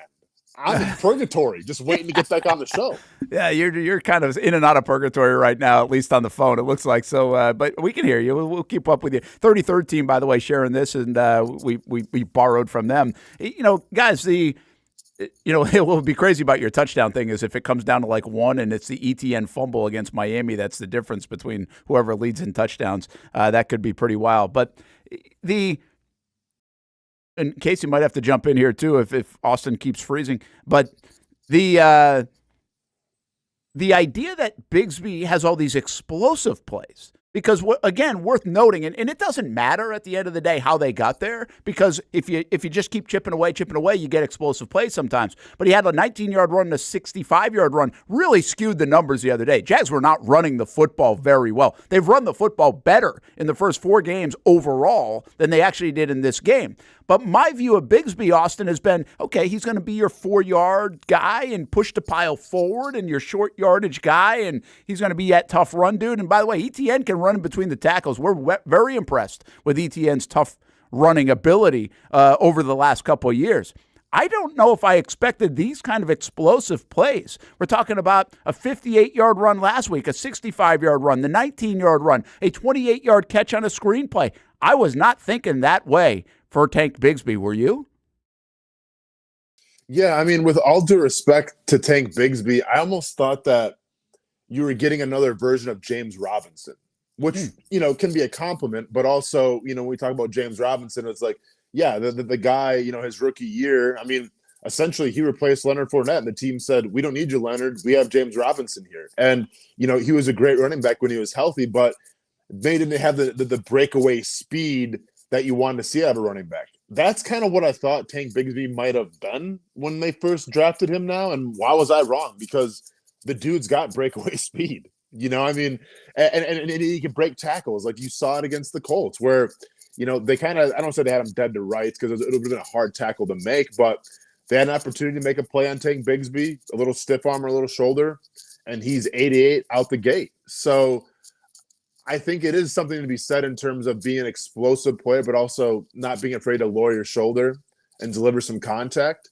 And it's like I alluded to on Monday. If they can keep on getting him involved in the pass game, well, now you got something, right? Because I think right now in this Jaguars team, it's almost like, all right, Tank Bigsby's in the game. We know what they're going to do here, right? They're probably going to run the football or, maybe dump it to him. Travis Etienne's in the game, it could be a couple more wrinkles, right? It could be a screen. It could be a wheel route. It could be a pass. It could be a run. So I think the more and more that they can kind of cater to Tank Bigsby, giving him some more, whether it's maybe getting the wheel route involved, maybe, I understand he's not probably the best pass blocker, but like have him go out on some kind of route. Keep defenses guessing, right? And that's going to be the biggest thing right now, because when Tank Bigsby's in the game, you kind of know what the Jaguars are probably going to try to do with them. Yeah, and you said it. Like, listen, that third down stuff is real stuff. Like, they don't trust the young backs to do that. There's a lot going on on third downs. And especially when the Jags are struggling there. That's why Dearness Johnson's in there, and it makes some sense. So, but, again, the explosives. I'll just say this. You talk about eyes. The 65-yard run, if you go back and look at that, there's pressure on that outside. He makes that one cut inside, but his acceleration to move across the field is really impressive. He had a 5-yard run. I don't know if it was later in the game or earlier in the game. I think it was a little bit earlier than that 65-yarder. And he kind of cut across, and I was like, okay, stop running horizontal. But even on that one, he ran for like 4 or 5 yards. It was like, well, there was a burst there. I just didn't expect to see as much burst from Tank Bigsby, because maybe the nickname or just because we thought he'd be the short yardage guy. I think we kind of paint our own perceptions sometimes, and then we see something different. And really the opposite has happened with Etienne. I actually thought we'd see a lot more explosiveness out of Etienne in his career in Jacksonville. And he hasn't necessarily been like explosive. He has been pretty steady and pretty good, and he can be explosive, but it's not every highlight you see of Etienne is explosive. In fact, last week I thought the underrated part of the Houston game, now going back a week, was that he gave this team a little bit of toughness, a little bit of, hey, we want this game. Like, we want to. He finished a couple of those runs, if you remember, against Houston, like head down and plowed through guys. And I thought that was pretty significant. You could see the effort from Etienne. He can be a physical running back, and I don't think people give him credit for that. And I'm starting to think now we're not going to give like the credit to Tank about the explosive nature of his game. One more question on the running back stuff, Austin. Can you get them both on the field? I don't know. I don't think we've seen that. Have we seen them both on the field at the same time? Can you do that? And if you can, why aren't they doing that? It's a good question, Brent. Can you put them both? Yeah, I feel like you can. I feel like, and like I have to go back and like look at the stats and everything. I can't remember if Doug Peterson was there, with Sproles was there, but I feel like I remember seeing a couple 2-back sets when Doug Peterson was with the Eagles. Like, don't quote me on that. I don't have anything to back it up with, but I feel like I remember seeing that. You could do that, Brent, but once again, like, how much of a receiving threat right now is Tank Bigsby? Like, I can see like maybe like a goal line situation. You have them both back there. Do you run a little wheel route to Travis Etienne? Do you hand the ball off? That could keep the defense on their heels a little bit. Like, it makes sense, right? And once again, it's more of an exotic look that you want to see from hopefully a progressive offense here, getting some more momentum. So I'm not opposed to that. I just want to say, though, too, with Tank Bigsby, that can't be stated enough. I think last year when we saw his rookie year and people kind of fell off the wagon a little bit with him, was just like, you saw a guy who, it was like, all right, this is my hole. I have to go in the hole, lower my shoulder, and get a couple yards, right? Like, that was kind of his MO. And he's showcased this year, whatever it was, the off-season work, maybe just getting more comfortable watching film, but his vision, Brent, even like when the hole's not there, he'll create his own lane, right? And that's something that you didn't really see last year from him. So, like, it can't be stated enough of just, once again, whether it's the work in the offseason, the mental game, whatever he's done, it's evident that he's taken leaps and bounds forward to being a pretty damn good running back in the league. Now, I get it. The sample size is still a little small, and teams are still learning to play against him, but what we've seen so far, it's almost night and day from what we saw as him from a rookie. Listen, I think it's part of the whole story, right? You go back to last year, he really had some fluky stuff happen. But regardless, because of the fluky stuff, he still lost his confidence. And quite frankly, they lost confidence in him. Like, they won't say it out loud, and he won't say it as an athlete. He'll probably admit now that he wasn't as confident as he could have been. But, like, they won't say they lost confidence. They lost confidence in him. And quite frankly, so did everybody. But we lost confidence in Tank Bigsby out of some fluky plays if you really go back and look at it and how the turnovers came. But it just couldn't get out of it. And we said it all offseason. Listen, this is important for him to get off to a good start. And he got off to a good start in the preseason. When he touched the ball, it was a good start. When he touched the ball against Miami, good start. And he continues that good start. It is like he has recouped all that confidence that made him a good player and a third-round draft pick. Now, I'll also say this. I wasn't a huge fan, and I'm not going to – it looks like it's working out. I was not a huge fan of them at all, taking him in the third round. I didn't get the selection, quite frankly. A lot of people have said that about Brent Strange in the second round. I got that one way more than I got the third-round Tank Bigsby pick. But they did, and it looks like it's now paying dividends. And as we've mentioned now, that draft class, Anton Harrison, Brenton Strange, Tank Bigsby, and Ventrell Miller, those first four guys, and I would throw Monteric Brown on the back end of that draft class. Now you're starting to get some really good productivity out of that 2023 draft class. So we'll see what the Jags continue to do with the situation. It's one to watch. And again, we're not this is something they're going to have to delicately handle. They need, I think, both guys. They do. But it's hard to ignore right now what Tank Bigsby's doing with the football and what they are doing with him on the field. This is the old plus-minus in the NBA right now. Like, I don't know if you can ignore that if you get enough of a sample. 1-game sample, okay, whatever it is, what it is. 5-game sample, 7, 8-game sample, that's real stuff. And quite frankly, simply, if that guy's carrying it and he's getting 8 yards a touch, well, give him the damn ball and see what happens. Make him stop him. And, by the way, one more thing. This is a Chicago defense that gives up the run. So this can be a Tank and Travis kind of day in London against the Chicago Bears, Austin, and just feed both of those guys the ball, and I'd be okay with it as long as Travis is healthy enough to do so. Of course. Brent, let me ask you this real quick. What percentage of share do you want to see between Tank Bigsby and Travis Etienne? Do you want to see 50-50? Do you want to see 60-40 for Travis Etienne? Do you want to see, 60-40 for Tank Bigsby? You want to see 70? In your opinion, what would the perfect share be for these two running backs? I think it was first. I don't know if it was Shipley. I think John Shipley might have put this out, and I retweeted it. Was the snap count the other day? Mm-hmm. And I think Bigsby had one more snap than Etienne. I think that was the first time that's happened in his career that he had more snaps than Etienne. So let's just say in that instance it was 50-50. Now we're trying to figure out why was Travis out of the game late in the game. If it was the shoulder, then you would suspect that maybe it would have been more like 30-23 or something like that instead of 23-22 if that was the number. I don't know if those are the specifics. But I would say right now, Austin, I can't knock them if Tank Bigsby, with the shoulder injury to Etienne and the production to Tank, is more like 60-40 Tank.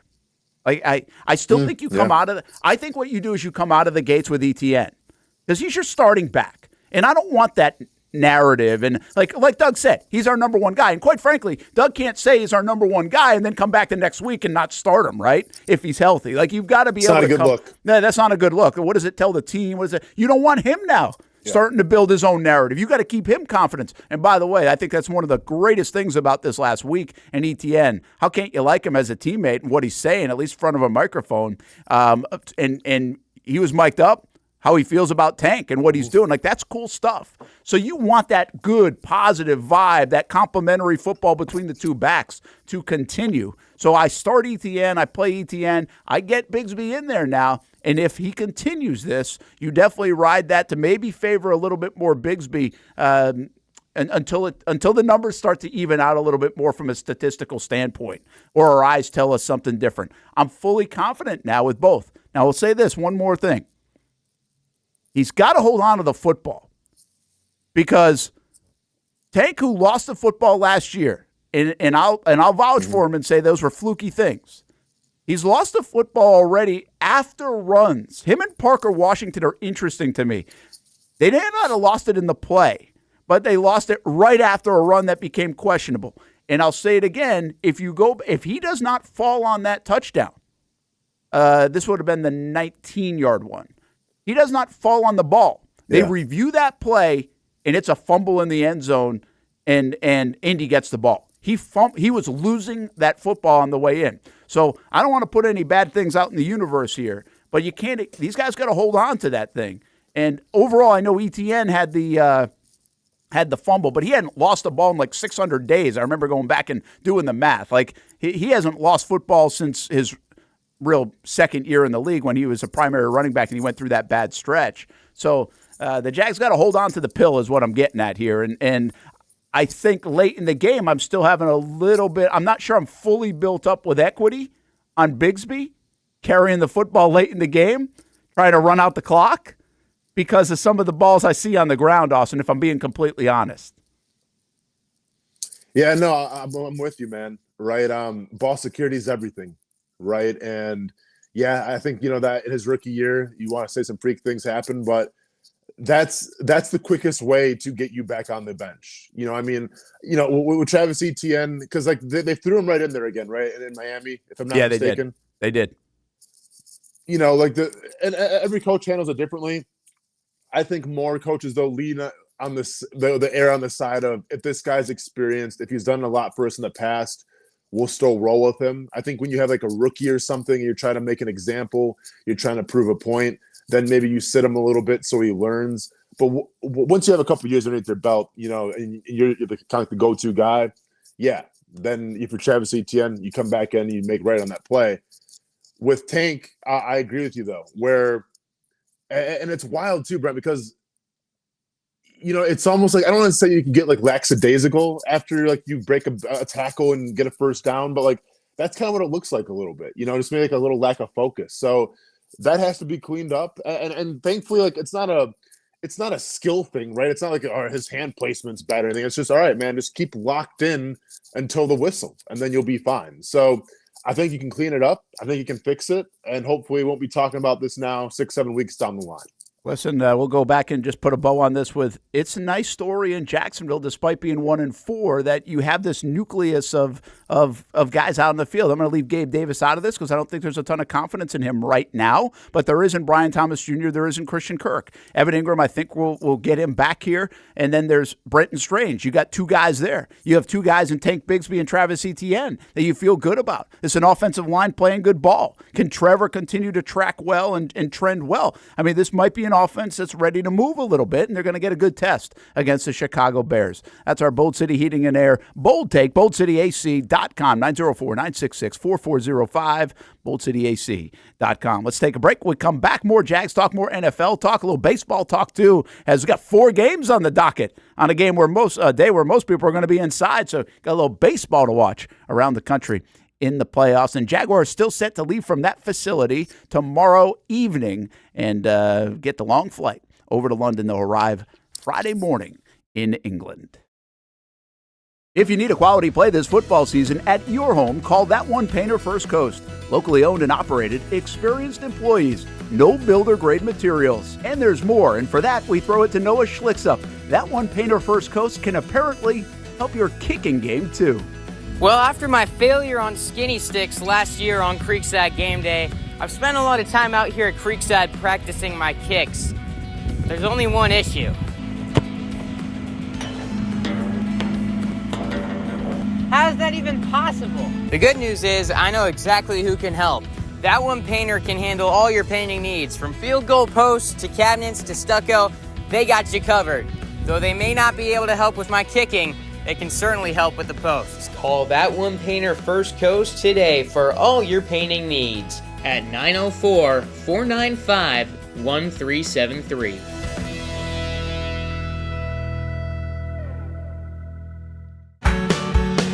People helping people. It's at the core of what Alive Credit Union is all about, and it's been that way for over 70 years. From 1954 to 2024, the mission remains to inspire financial wellness and give you a financially fit lifestyle. Alive Credit Union and its employees are committed to not only serving their valued members, but also our community here in Northeast Florida. That commitment includes a partnership with the Action Sports Jacks 24/7 team as the presenting sponsor of all Armada men's and women's broadcasts this summer. Action Sports Jacks and Alive Credit Union, a partnership that just makes sense when it comes to covering Northeast Florida. Alive Credit Union's commitment to our community also involves serving the financial needs of our first responders through the recent merger partnership with City and Police Federal Credit Union. Join the community and become a member of Alive Credit Union today. Find out the many ways you can be inspired in financial wellness at alivecu.coop. I've been telling you about CGC Water Treatment and Plumbing for a long time now. Their drinking water systems remove up to 99% of contaminants. We've had a Connecticut water softener and drinking water system in our home for more than 7 years. You can see the difference whether you're washing clothes, the dishes, or what I like to do most, fill this up for some coffee every morning, and mostly all day. Remember, if you're not filtering your water, you are the filter. Don't be the filter. Right now, save $1,000 or more when you bundle a Connecticut Premier Softener with a Connecticut K5 drinking water system. The experts at CGC Water Treatment and Plumbing will test your water for free and determine your water score. Don't know your water score? CGC will find out and recommend the appropriate Connecticut water treatment solutions so you can improve it. Call 904-552-1242 or visit cgcwater.com. Ask about our 90-day love it or leave it guarantee. CGC Water Treatment and Plumbing, an authorized independent Connecticut dealer. Florida license number CFC 1432579. For the game day hustle and every day in between, juggling my show Jag Social to going under the Friday night lights and a social life, it's a daily tournament. But this ride, MVP status. The all-new 2024 Lincoln Nautilus isn't just my car, it's my personal locker room, office on the go, and VIP lounge on wheels. Let's talk tech. My profile remembers everything from customizing my dash display to setting the ambient lighting and my signature scent. And wireless charging, essential for live tweeting scores. Whether I'm packing for a beach day with friends or heading to the gym, there's space for every passion. After dominating all day, this becomes my recovery zone. The massage feature is like having a personal PT on call. Life's a non-stop game. But with this ride, I'm always on my A game. The 2024 Lincoln Nautilus. Drive your passion. If you don't see a pit, it ain't legit. When you hear that, you think Bono's Pit Barbecue, a staple in Northeast Florida now for 75 years. A place that feels like home with friendly service, a meeting place for friends, family, or business occasions. On the menu, the corn nuggets are a favorite in our house, but there's something for everyone. Sandwiches, platters, salads, sides, desserts, and family feasts. You see Bono's all over the place in Northeast Florida. You know, there are almost 20 locations in the Jacksonville area now, so stop on by, sit down, and dine in with Bono's. You can also take it to go. There are drive-thrus in many of the locations, and they have delivery options too. Just download the Bono's app to make things easy. I signed up for the loyalty program, and you can too, to get special offers. If Jacksonville is home, few things feel more Jacksonville than Bono's Pit Barbecue. Celebrate 75 years and many more to come. Bono's Pit Barbecue. If you don't see a pit, it ain't legit. Welcome back to the Brent and Austen Show, streaming on the Action Sports Jax 24/7 network. Hey, take a look with our friends from Jack's Pal. They've got a big event coming up on October 12th, the Out East Mural Reveal. So you can join them for a day of celebration and community and fun at the Out East Mural Reveal. Bounce house, face painting, vendors, and more. That it takes place at 1050 Franklin Street in Jacksonville, 10 o'clock, October the 12th. So check that out and check more information out, jackspal.org, including how you can donate and help out some of the programs that the Jacksonville Police Athletic League helps put out in the community. They do a fantastic job. I know Austin's done a lot of work with them in the past. We've partnered up with Jack's Pal as well here on Action Sports Jax 24/7 network. So more to come, but definitely check them out at jackspal.org and support the Out East Mural Reveal coming up in just a few days. Brent Martineau along with Austin Lane out in Las Vegas. You know, I was just checking out a Twitter video, and I wanted to get your thoughts. Did you hear a loud explosion last night in Las Vegas as they imploded the Tropicana Hotel? Huh. For real? Like, I stayed there for AU basketball. No, I had no idea. I mean, I had like my noise canceling headphones on, so trying to get that good sleep, because apparently they went from Jimmy Buffett and Sammy Hagar yacht rock music over the past weekend to now more of like a EDM / like dubstep DJ playing last night at all hours of the night. So had my headphones in, so didn't hear anything, Brent. Yeah, interesting enough. So I guess that hotel's been around for 67 years. They imploded it to make room for the baseball stadium going in Las Vegas. Now, would have been something if, and I know this didn't work out this way, but there was some talk about Tampa and imagine if Tampa had moved to Las Vegas and the Tropicana Hotel fell because the old Trop in Tampa couldn't get it done. Would have been some crazy irony. But instead, we got a baseball stadium in the Oakland A's going to Las Vegas. I was stretching there a little bit, but that's pretty wild always to see a building implode the way they do it. From the old Georgia Dome to now some of the hotels there in Las Vegas. Brent Martineau here. Casey Kurtz also here. And Austin Lane in Las Vegas. Hey, the Jags, I mentioned already, just to get you up to date with Doug Peterson today, I mentioned Tyson Campbell opened that 21-day practice window again. It would be pretty surprising if he plays this week. I think really once you get on the practice field now, next week becomes a possibility. I brought up the DeJuan Smoot situation, and it feels very much like that. I'm pretty sure right before London, they opened up the window for DeJuan, and then he was able to play in that second game. A couple of other things that might catch your attention. Tayshaun Gibson is going to make the trip. He's on a 6-game suspension by the NFL, but he's making the trip because he'll be eligible to come off in that 7th game, which would be the second game of the London trip. So the Jags actually needed to get permission from the league to bring him on board. That might have been a similar situation as Cam Robinson last year. They did the same thing. Cam missed the first game in London, came off it against Buffalo after his 4-game suspension. So we have actually seen precedent for this before. How do you feel about Tayshaun Gibson, Austin? I mean, is he going to jump into this thing, and can he help this football team out right away? I don't know. I honestly asked this question because I don't really have big plans for Tayshaun Gibson. Like, I'm not really sure how much of a part of this he's going to be, but I also didn't suspect that they'd be struggling so much in their safety spot 5 games into the season. Yeah, I mean, it's almost to the point now in this secondary, especially at the safety spot, where it's like you'll try whatever you can, right? So do I have high expectations for Tayshaun Gibson, especially coming off of, kind of sitting for a while? Not really. But that's not to say, like, do you at least try to plug and play him and see what that looks like? Like, yeah, because I mean, let's be honest here. Like when Tyson Campbell comes back, like, yeah, that's going to help everything out as well. Don't get me wrong. But what you have right now is what you have, and let's call a spade a spade. It hasn't been good in that secondary. Way too many explosive plays this last game. You saw it against Buffalo a little bit as well. So I'm going to try to plug and play. I'm going to try to, whatever the case may be, to try to get the best possible outcome. And if that's Tayshaun Gibson being in there, then so be it. But, like, I'm not opposed to throwing him in there, at least, trying him out at practice and seeing what it looks like. Yeah, we'll see if that is the case when and what they decide to do there with Tayshaun Gibson and their safety situation. I didn't see an update, by the way, on Wingard, which would indicate that he's not close to coming back unless I just missed something. I haven't seen a full transcript yet on Doug Peterson. I think the other guy, we mentioned Ingram, right? Ingram, there's a lot of confidence that Ingram's going to play in this football game coming up on Sunday.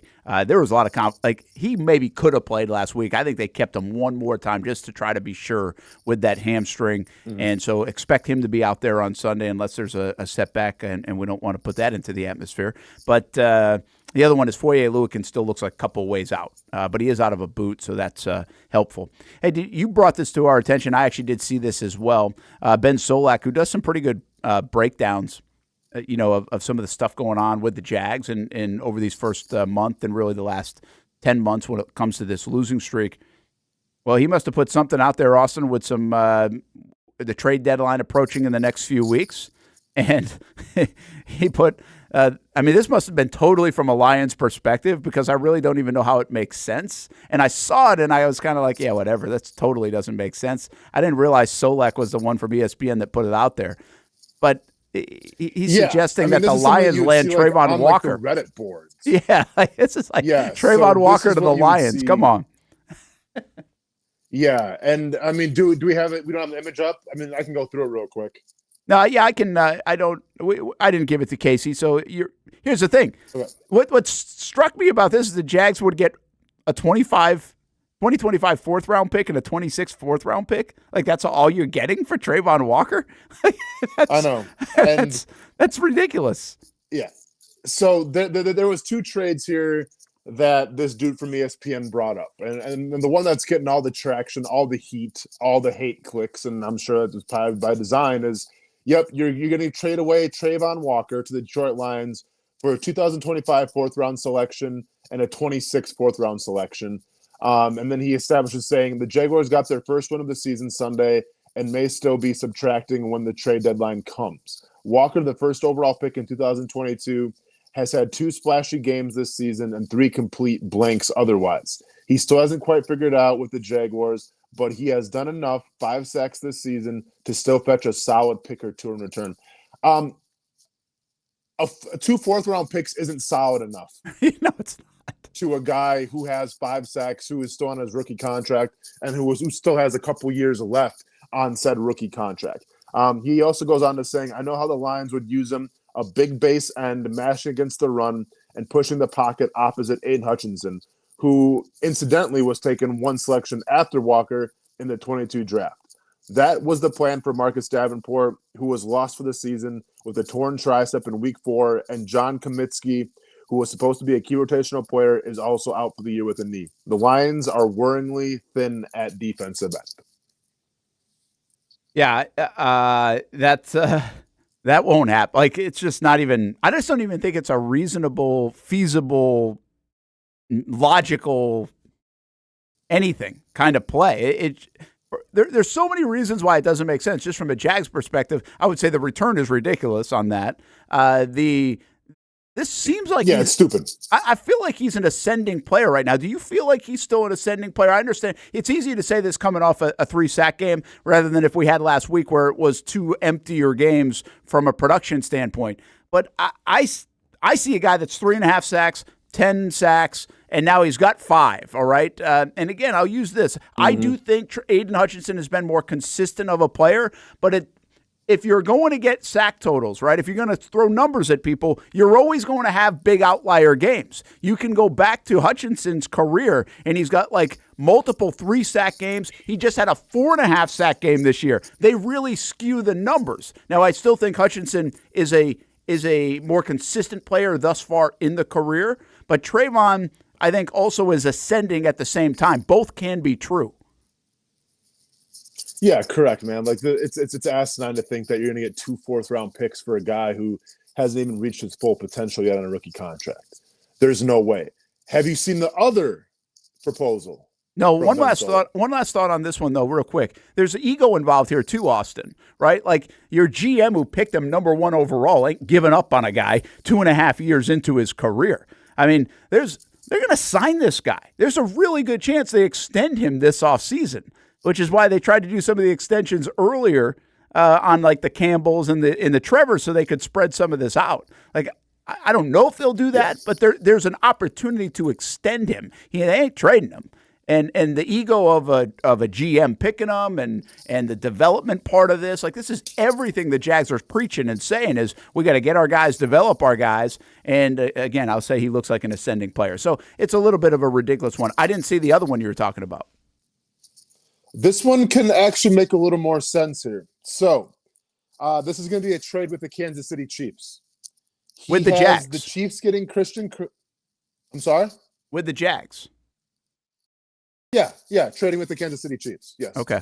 So he has the Chiefs getting wide receiver Christian Kirk, and in return, the Jaguars would get wide receiver Sky Moore, a 2025 4th-round pick, and a 2026 6th-round selection. And the statement says this: I think the Chiefs should and will add a receiver at the deadline, but which one? I'll be looking for a sure-handed wide receiver who can line up everywhere and move the sticks. That's who the Chiefs, with their league-low depth of target, need to make this patented offense work. As such, Kirk 257 yards receiving, 1 touchdown this season, should be one of their first options. He has a great feel for routes and space, and he'd work well with Patrick Mahomes early on. If Brian Thomas Jr. continues to emerge for the Jaguars, I think either Kirk or tight end Evan Ingram will be on the move for the Jacksonville Jaguars. Wow. Yeah. Listen, I've seen a lot of Kirk smoke out there, and I think people are logic. I think that one has some logic to it as the Jags started 0-4. Again, I feel like a lot of this stuff is less logical when you come off a game and you win and everything looks good, and you're trying to do – keep in mind what the Jags tried to do here. They got Brian Thomas Jr., they extend Trevor Lawrence. You're trying to do what's best around your quarterback. Like, there is a big effort to do what's best around the quarterback that you've invested in.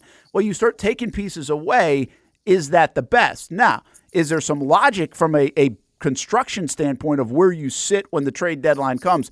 I can buy that. And what they're going to do long term with Kirk, have they already got enough out of Kirk? Like, you could make some of those cases. I actually think Ingram is far less likely to move than a guy like Kirk. I would see potentially Kirk being an asset that somebody else would want, and you could find the logic in giving up depending on the return, which, by the way, the return on that wasn't terrible from the Kansas City Chiefs. My problem with anything right now that involves Christian Kirk is I don't know what they have in Gabe Davis. If Gabe Davis was balling here and Kirk was still off to that sluggish start, which he was in week 1 and week 2, I might feel a little bit different about the prospects of this, Austin. But coming off a win and coming off the fact that Gabe Davis right now is a very inconsistent player for you, and I don't know what to rely on. Yeah.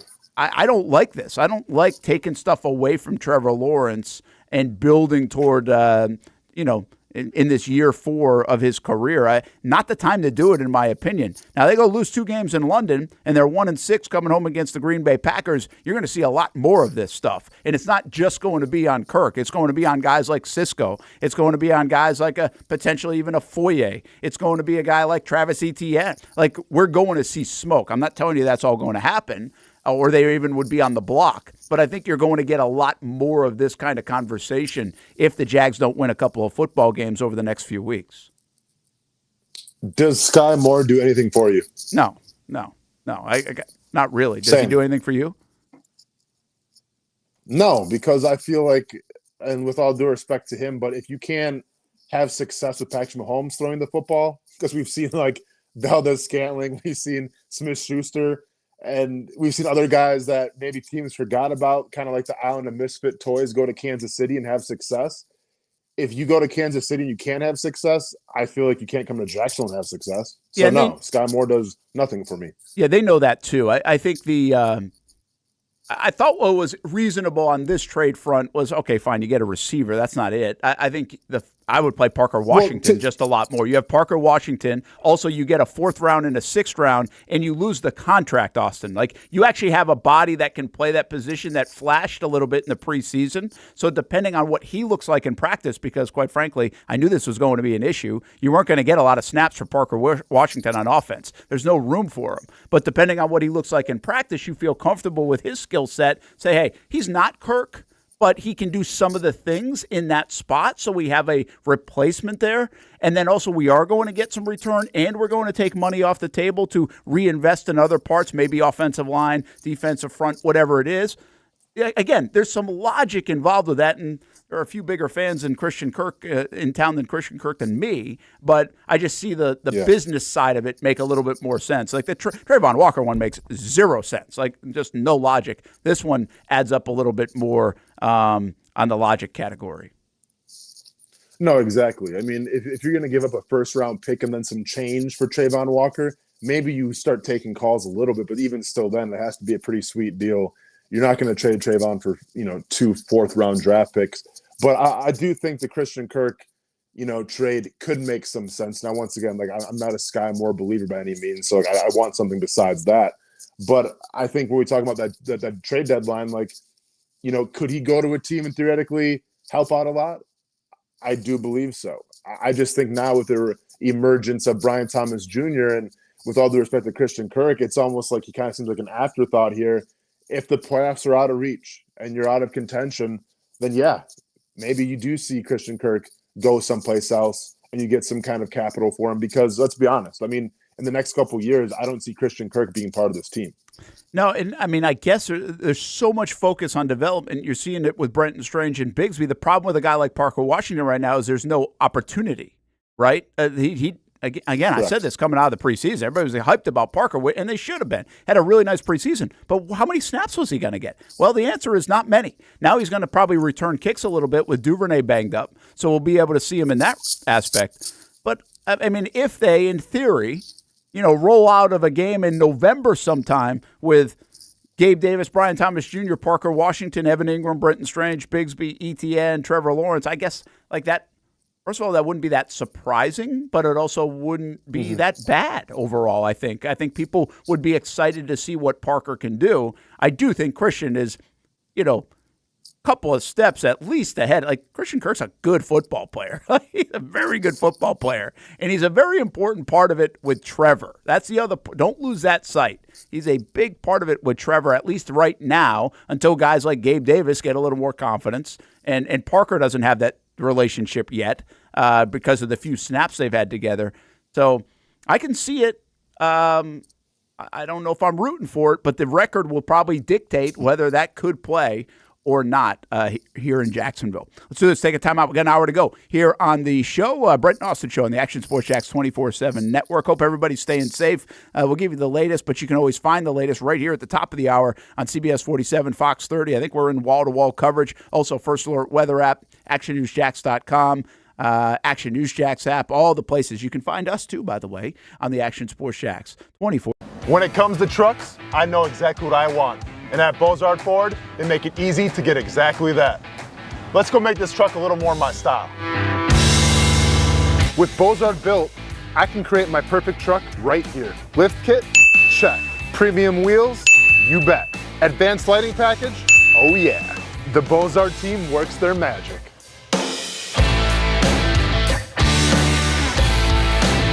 From bumper to tailgate, I'm making this truck mine.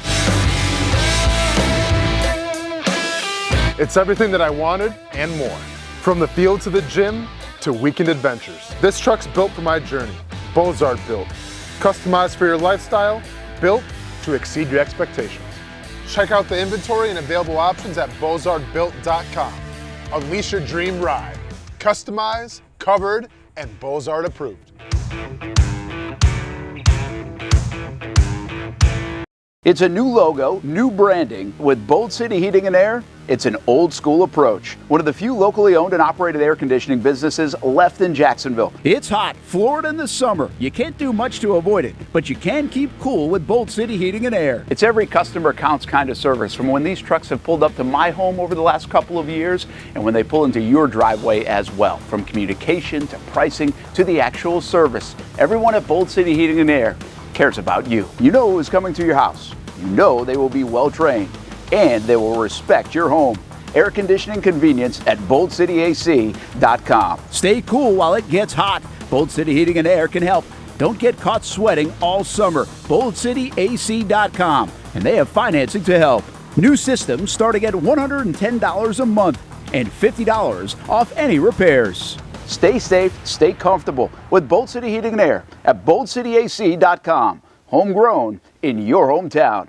Nobody but Nimnicht. Our family has purchased 6 vehicles from Nimnicht Buick GMC. The #1 Buick GMC dealer in Jacksonville has lots of inventory to choose from with their best price guarantee. Who gives you top dollar for your trade? Nobody but Nimnicht. Save up to $10,000 off select new GMC Sierras or get rates as low as 1.9%. You know, I'm a truck guy. GMC Sierra, my trim level is an SLT. This one's an Elevation. Pretty good looking color as well. So here at Nimnicht Buick GMC, you have a lot to pick from.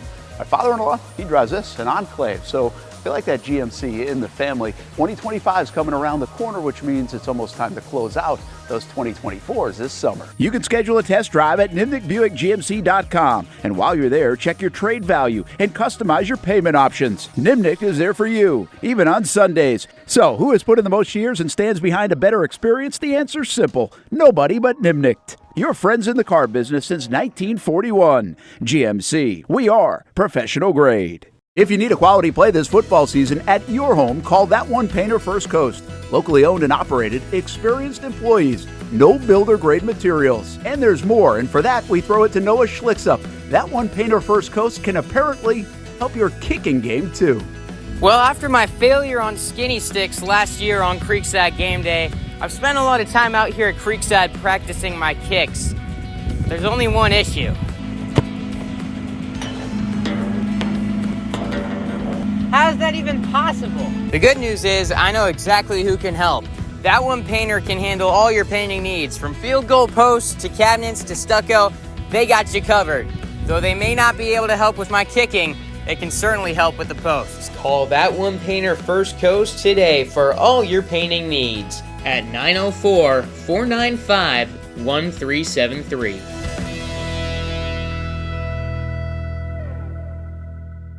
Everyone loves a good game night. Here you don't have to be the host. You don't have to clean up. They bring the food and drinks to you, and you can watch whatever you want on the big screens. It's more than a card room. It's a night full of fun with friends. Best Bet Jacksonville, Orange Park, and now the newest location here in St. Augustine, right off 95 at exit 311. A brand new clean room, a full bar and menu, my favorite sushi in town. And I love the fries too. You don't have to just play poker at Best Bet. That's why I come over here to the table games and play one-card poker. That's a pretty good card and a win. One-card poker is like war as a kid, you against the dealer. And this isn't the only fun table game to play. A friendly staff, a lot of fun. It's a good night out at Best Bet Jacksonville, Orange Park, and the newest location in St. Augustine. You can be a serious player or a novice. It doesn't matter. If winning equals fun, you're a winner every time at Best Bet. I'll save you a seat, and I'll see you down here at Best Bet St. Augustine. Welcome back to the Brent and Austen Show, streaming on the Action Sports Jax 24/7 network. Well, there's a look at the First Alert weather team and some of the impacts. So you're not listening right here to Garrett Beatonball, but if you're watching on any of the Action News Jax platforms, you certainly are. And seems like our impact is getting less and less, but still significant enough. And obviously, just about everybody, I got to believe, between today and tomorrow are out of work or things shut down for the most part. The one thing that's been pretty interesting, as you can continue to watch our Action News Jax coverage of Hurricane Milton on CBS 47, Fox 30, and all the platforms. The storm has been kind of delayed a little bit. Like it looks like it's been going slower and slower just by hours. But I think tonight is the biggest impact for us overnight, and then maybe into the later morning hours. Tomorrow is at least the last I checked on. So you can check on the latest with the First Alert weather team, of course, from Garrett to Mike and Corey and everybody else, Trevor Gibbs as well. And they'll have you covered. Plus, we've got reporters all over the area and taking you to the places that are going to be the most impacted. Thoughts with everybody across the state of Florida, because this one touches just about the entire peninsula, it feels like, in the state of Florida. Brent Martineau here, Austin Lane out in Las Vegas. He doesn't have to worry about that out in Vegas, worrying about the heat in the desert. Instead, Casey Kurtz here as well on this Wednesday. Again, I think leaning heavy toward no show tomorrow, by the way, just as a programming reminder, 10 a.m. until 1 p.m. Probably going to pull the plug on that show, given the storm and the resources. And also, we're traveling to London tomorrow, so there's a lot going on. We'll put something in its spot on the Action Sports Jax 24/7 network. But we land on Friday morning London time, which will be very early hours here on the East Coast. So I do plan to do the show from London on Friday, 10 a.m. until 1 p.m. here in the Jacksonville area, and Austin will be in Vegas. So it'll be, when we do that show, I think it'll be 3 o'clock London time. It'll be 7 a.m. Las Vegas time. Crazy, man. That's pretty wild. So some of the plans, by the way, in our London coverage, we are expecting to sit down with Jags owner Shad Khan on Saturday, primarily about the upcoming stadium approval, which takes place on Tuesday at the NFL owners' meetings. Action News Jax will be at those owners' meetings as well. So we'll have you covered from London to Jacksonville to Atlanta as the next step of that takes shape. And then the bigger news that will come out after that, hopefully upon approval, is where will the Jags play in 2027. So that will be, I'll start to come into, I think, a little more focus, as the plans have already been given to both places. And they've talked through a lot of stuff. The NFL has already visited both places, how they're going to do it. But I think decision is upcoming by the end of the year, calendar-wise. So we're getting closer and closer to that decision on where they'll play in 2027. And I wouldn't be surprised, and I don't know this, but I wouldn't be surprised. I think the door's been open on even more London games potentially in that calendar year, too, of 2027, because the Jags, quite frankly, won't have a home to play at. So if you're going to sneak a couple more games in, that would be a year to do it. If the NFL's interested in that, if the Jags are interested in that, we'll see. Austin, what do you think? Do you think fans here in Jacksonville, I know they don't love the idea of London, and I know they don't love the idea of Orlando, but let's assume, because I just think it makes so much more sense to play games in Orlando in 2027. Do you think fans will care that much if the Jags were to play, let's just say, 2 more games in London instead of playing those one more home game or something like that in Orlando? Like, do you think it will bother people to take a couple extra games over there, or almost like it? Yeah, we don't want to give Orlando that many games, so take it to Orlando instead. It's an interesting question. I mean, I think anytime you have a chance to go watch the team, whether it's in Jacksonville or Orlando, hour and 45, 2 hours away, whatever the case may be, like, you would rather see that. So I'm sure, a group of people would have an issue with that. But I think it's going to be more of when that new stadium is built, what the plan's going to be there. Because I think people are going to have much more of an issue of if you get a brand new stadium and you're still going to the UK, I think the fan base could feel a certain type of way about that. Yeah, I don't know how people will feel about it either. We'll see. I don't even know. Maybe we'll get a little more education. I think it's too soon to know on what's going to happen in 2027 in that respect. I think the first thing is, okay, where are they going to play? We know they're not playing in Jacksonville in 2027. So where are they going to play? That will be the first leg of that. Hey, a couple other things going on in the world of sports, and that includes, I don't know if you're locked in at all with your Brewers out to the baseball playoffs. We got 4 games today in the baseball playoffs, and the Dodgers are on the brink. The Phillies are on the brink. The Yankees are tied 1-1. The Guardians are tied 1-1.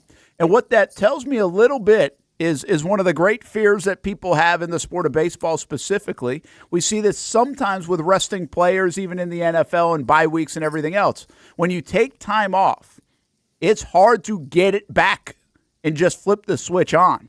And I'm not telling you that even the Dodgers and the Yankees and the Guardians and the Phillies have played bad baseball.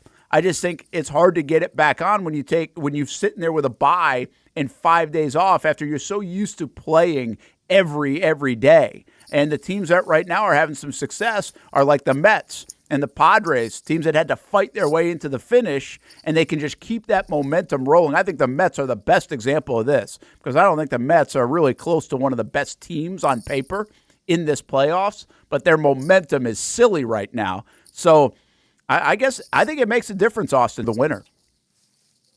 Yeah, I mean, I agree with you, and obviously for the Mets right now, Jesse Winker is an absolute menace and keeps haunting me in my sleep. I feel like baseball more than any other sport. We kind of talked about this when the postseason started, but now it's being showcased.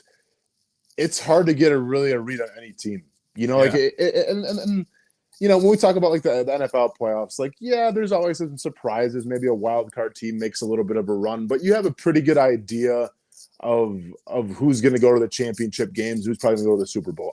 Chiefs. When we talk about the NBA, it's still kind of the same thing, right? Like usually the top seeds, like this year Minnesota was the good surprise, right? But like you have a good idea of how it's going to play out. In Major League Baseball, I feel like year in and year out, you have zero idea, zero rhyme or reason. Like I get it, like the hot teams are staying hot, and maybe that's got something to do with it.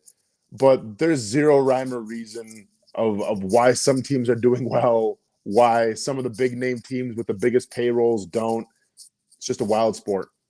Yeah, and listen, I say this as like the Dodgers and Phillies are down 2-1 in these best of 5. Those best of 5s can go by quick. And they might still come back and win. They may find it in time because it is a 5-game series. You've got time to kind of get back in your groove. I actually think this is less about their layoff and more about the fact that the Mets and the Padres just keep playing, because those guys they just have some good juice going right now. That Padres team is a fun team to watch, and they have delivered. And the Mets team's fun to watch right now, honestly. I think the Padres are like really a good team. Like, they're loaded. They've got everything. They've got a dynamic closer. They've got a lineup that goes 6-7 deep. They've got superstars that have had monster years. I think their pen can get them a long way. I think they're more of a complete team than what the Mets are doing. I think the Mets are just riding this wave. Not a bad team by any means. I just think more riding the wave. Their bullpen not nearly as strong, and they got a huge effort yesterday from the starter to actually relinquish some of that bullpen. Meanwhile, you get 4 games today. If you like Major League Baseball and you're looking for something to do on a Wednesday, obviously not football happening in the NFL. They take Tuesdays and Wednesdays off, but the schedule today is pretty good in Major League Baseball for most folks that are going to be home. 3 o'clock Guardians, Tigers, 5 o'clock Phillies and Mets, 7 o'clock Yankees and Royals, 9 o'clock Dodgers and Padres. Between TBS and FS1, those are where the games can be found if you're watching the Major League Baseball playoffs. Hey, one other thing that we mentioned earlier, Nico Collins out on injured reserve. That's news if you didn't catch that. Jags fans or NFL fans just jumping in here at the noon hour. He was leading the league in receiving yards. And so now he's going to go sit for 4 games. And I'm just kind of like curious to see if Brian Thomas can keep ticking up. He's number 6 in the NFL in receiving yards. I mean, did we get to a situation? I saw Daniel Griffiths, the guy that tweets out a bunch of metrics for the Jags. He, on Twitter, he has the pace for Brian Thomas at 1,350 yards, Austin, which would be just under like Allen Robinson's huge year of 1,400 yards. And also, Thomas right now would be 75 catches, I think I saw, for 1,350 and 10 touchdowns. I mean, if he does do something like that, that's going to put him in like a top 10, top 6, top 7 at the end of the year. I mean, we never even talk about that kind of stuff in Jacksonville, that a guy might be like one of the league leaders in receiving yards. Like, it's never even entered my mind frame, because you'd have to go all the way back to the Allen Robinson year, but prior to that to Jimmy Smith, when you'd even think about a guy doing that in Jacksonville. Yeah, it's wild, and I think it warrants the question, Brent, of what will it look like going forward now, right? Because as long as Christian Kirk's still on this team, Evan Ingram's going to be coming back pretty soon. You know, I assume they try to get Gabe Davis started pretty soon. Like, do you think now that Brian Thomas Jr. has really earned, you know, his targets, where it's like, you know, it's almost like a Justin Jefferson or a Neighbors, where it's like, it doesn't really matter what you have, like, you're going to throw him the football because he's that good? Or do you expect to see some games where maybe it's going to be a little more quiet with Brian Thomas Jr. because you do have guys like Christian Kirk, you do have guys like Evan Ingram, and maybe they try to get Gabe Davis the ball? Like, do you want to see him spread it out a little more, or do you just want to see him feature Brian Thomas Jr. because, well, we think he's that good? Yeah, that's a good question, man. I don't think Doug's offense is to feature somebody.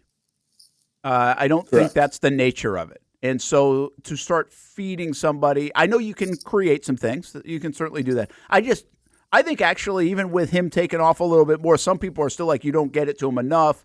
I don't think they're forcing it to him. I think he's finding him. I think what's really going to be interesting is just naturally, subconsciously, does Trevor start to lose confidence in a guy like Gabe Davis and start trying to force it a little bit more to a Brian Thomas Jr. and Christian Kirk, and now with Ingram coming back, because that adds to the equation now too. Ingram's going to get way more targets than Brenton Strange, Austin. So now Ingram's going to chew up some of those targets as well. So yeah, I don't think they will force him. I think they'll just let the offense be the offense. And I think we're probably going to be critical of it at times too. I think we're going to have some box scores that look like, hey, only 4 targets for Brian Thomas Jr. Why? And then somebody's going to come out with the all-22, and it's going to be like, well, you could have hit him here, you could have hit him here, you could have hit him here. I don't think he's going to be Malik Neighbors where they're just saying, hey, throw him the football, you know what I mean? I don't sense that. And I could argue, yeah, they probably should at least lean that way a little bit more, because he seems to be open quite a bit. And if you break down some of the metrics, he is open quite a bit. Him and Kirk, especially if you're playing man defense, are very good against that coverage. Yeah, no, without a doubt. It'll be curious to see how this all shakes out here, because I think, of all the storylines to me with this offense, and it's good that they finally got some sort of a resemblance of an adequate offense that can put up some points on the board. Hopefully they can keep it going. But I almost feel like they need to get Gabe Davis going, because, and I don't know if it's me more saying like, well, look what you paid him in the offseason, like look what the plan was, or whatever the case may be. But like, I think he's been the biggest disappointment. And like, we can say like Christian Kirk, hasn't looked like himself either. Evan Ingram being out obviously is a disappointment, but that's an injury thing. I think Gabe Davis is really the headline right now of this offense in terms of, where's he been at? Yeah, I do. I think you're right. I think Kirk certainly could have earned some criticism after the first couple of weeks, but I think he's actually found his groove very nice. I feel like Kirk's doing what he does now. 8 catches and 80 yards, or 6 catches, 4. I think it was like 4 catches for 80 yards this past week, but last week it was 88 catches for whatever. So, I think he's kind of in a bit of a rhythm. Even the Buffalo game, he kind of found that rhythm even in a blowout loss. So, yeah, right now it's all about Gabe Davis. Here was what I wonder about Gabe Davis. Is he going to give you what he gave Buffalo at times? Remember we said this all offseason? Where, is he going to win you a football game? Is he going to go for like $150 and 3 scores against the Chicago Bears or the Patriots, where he just dominates a game? I'm not sure they're going to get it to him enough in this offense like that, but he has shown the ability to do that at times. And, hey, if you can win a football game almost single-handedly at the receiver position, that's worth it for me. No, without a doubt, that's worth the price of admission alone, man. That's worth a couple $1 million in that contract. Make no mistakes about it. So, hey, just so you know, just to have a little more fun with the Brian Thomas Jr. stuff, it's such a fun topic here in Jacksonville right now. He's pacing for 1350. Last year, guys that went in that area, Nico Collins had 1297, Mike Evans 1255. Ayuk, 1340. DJ Moore, 1360. And then you got, I think, to a little bit different echelon now in the top 5. A.J. Brown and Puka Nacua all were over 1450. Amon-Ra St. Brown over 1500. And then CeeDee Lamb and Tyreek Hill were approaching 1800. So, I mean, that's kind of the story from the receiver position. But, I mean, again, you're talking if he is able to get to the numbers he's projected to right now, he'd be a top 10 receiver in the National Football League. I think then you'd go back to, okay, what about the touchdowns? Well, Evans had 13. Tyreek had 13. CeeDee Lamb had 12. St. Brown, 10. Everybody else was single-digit touchdowns, like 6, 7, 8, 7, 8, 5, even for Amari Cooper, who landed in the top 10. I mean, but that's the kind of season you're talking about that has potential right now in Jacksonville, getting way ahead of it, but projecting that's the kind of season you could be looking at from Brian Thomas Jr. It's a hell of a story right now in Jacksonville to start this 2024 season, to be in the names of that. What's interesting about that, Austin, is Puka Nacua was a rookie and Nico Collins was a rookie. So we've seen rookies come out and have these dynamic years. You don't have to just go to Justin Jefferson and Jamar Chase to find these sensational years for the young players. Do you think wide receiver right now, like from a rookie class, is the position you could come in and make the biggest impact right away? Because like you think of like edge rushers, it takes maybe like 2-3 years to really like acclimate yourself and get used to it. I think linebackers can be said the same thing. Cornerbacks, like we saw Sauce Gardner kind of, have a good showing right away. But I just feel like these days, Brent, wide receivers, like if you draft one in the first round, the expectation's almost like, okay, well, you're a first-round wide receiver. Here comes 1,000 yards and a couple touchdowns at least to help our team out. Yeah, I think the evidence would say so. Was Kyron Williams a rookie last year for the Rams? Was that his first year, or had he been a couple years? Yeah, I don't know. He was third in the league in rushing. So I'm trying to look from a running back perspective. No other, I think, that I see run. It's all veteran running backs that were like leading the league. Quarterback, obviously, you've had him 1 or 2, right? You're seeing Jaden Daniels this year. You have Stroud. But there are plenty of examples, I think, now of receivers. I just mentioned Jefferson to Chase to last year, 2 of them in the top 8. I would suspect that is the case. Now, we've also seen some tight ends which is a different trend. We've done this before in the past. Tight end's not an immediate impact position, but that trend has changed a little bit. Laporta had the big year a season ago. So I think Brock we are Bowers seeing these. doing pretty good this year. He's doing all right. Who's that? But Brock Bowers is doing all right this year so far. Yeah, you're right. Bowers, in fact, amongst rookie receiving yards, he's like, I think, number 3 or 4 on the list. So I just, and this is all logical stuff, right? I mean, this is 7-on-7 football. 7-on-7 football is the emphasis on that. The passing game at a younger age in high school, where we never used to pass the football in high school. These are all lining up to better quarterback play, better receiving play, and I would even think better cornerback play overall. I think these young guys are more fit to play corner. The problem is they're going up against some studs on the offensive side, on the outside too, which makes it as challenging as you can get. So I think there's a lot of logic behind why some of it's happened. But 1-4 start. The best story coming out of Jacksonville in the first 5 games is Brian Thomas Jr., and it's not even close. And there were some good storylines, but he might be a factor even on the national landscape. We might be talking about a Pro Bowl caliber year for the rookie wide receiver, which would be sensational if that is the case. Cool. Let's take a timeout. Come back. Get to till 1 o'clock today here on the show. Hit some other NFL topics along the way. What else is going on outside the league? Austin had some interesting thoughts even yesterday about the teams that are really good versus the teams that are really bad. Where does this year trend when it comes to other teams around the National Football League? And don't forget to visit our friends at Best Bet St. Augustine, 6 p.m. until midnight. Look at those dates right there, October 11th and 12th, 18th and 19th, 25th, 26th. So the next 3, Fridays and Saturdays, $300 cash giveaway every 15 minutes down there at Best Bet St. Augustine. Great location and fun place to get some free money. Over $40,000 will be given out in the month of October at Best Bet St. Augustine.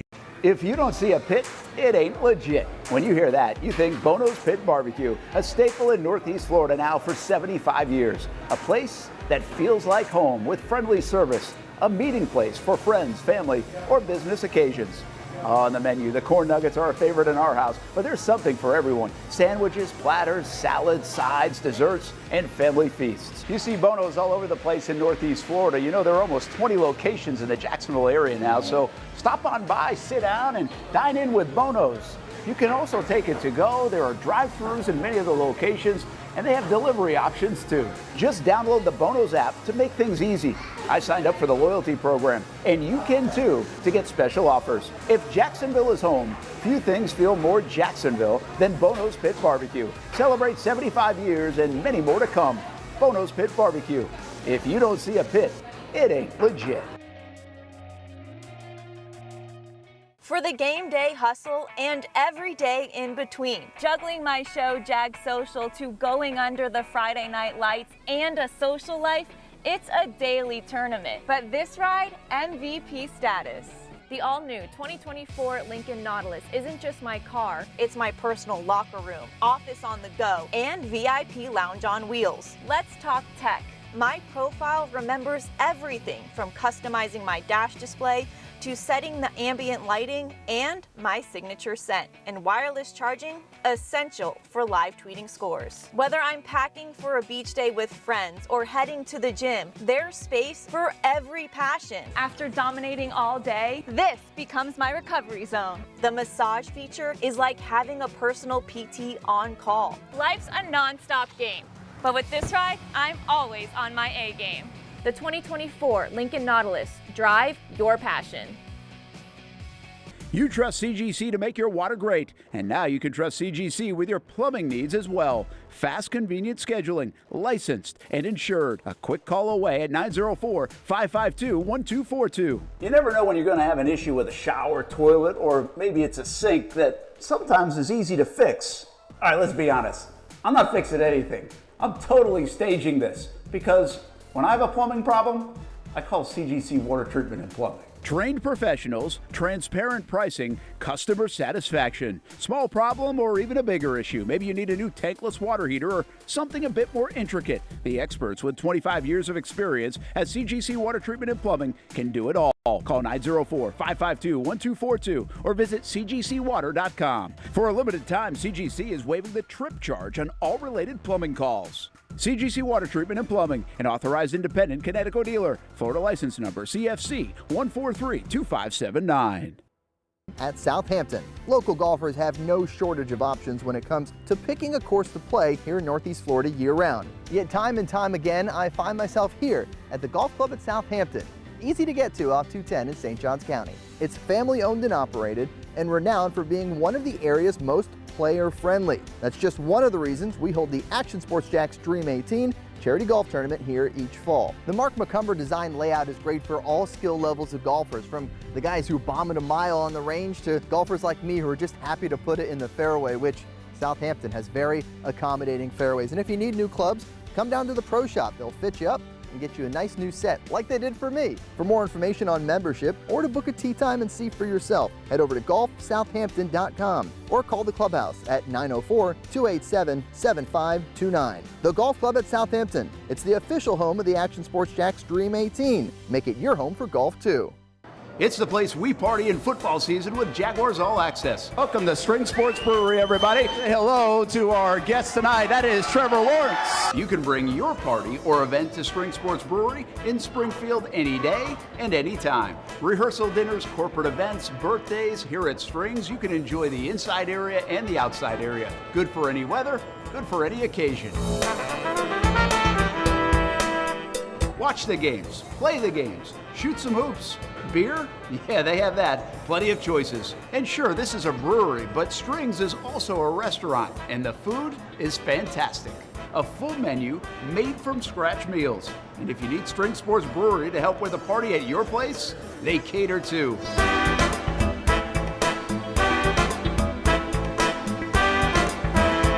Family, beer, food, sports. Spring Sports Brewery in Springfield.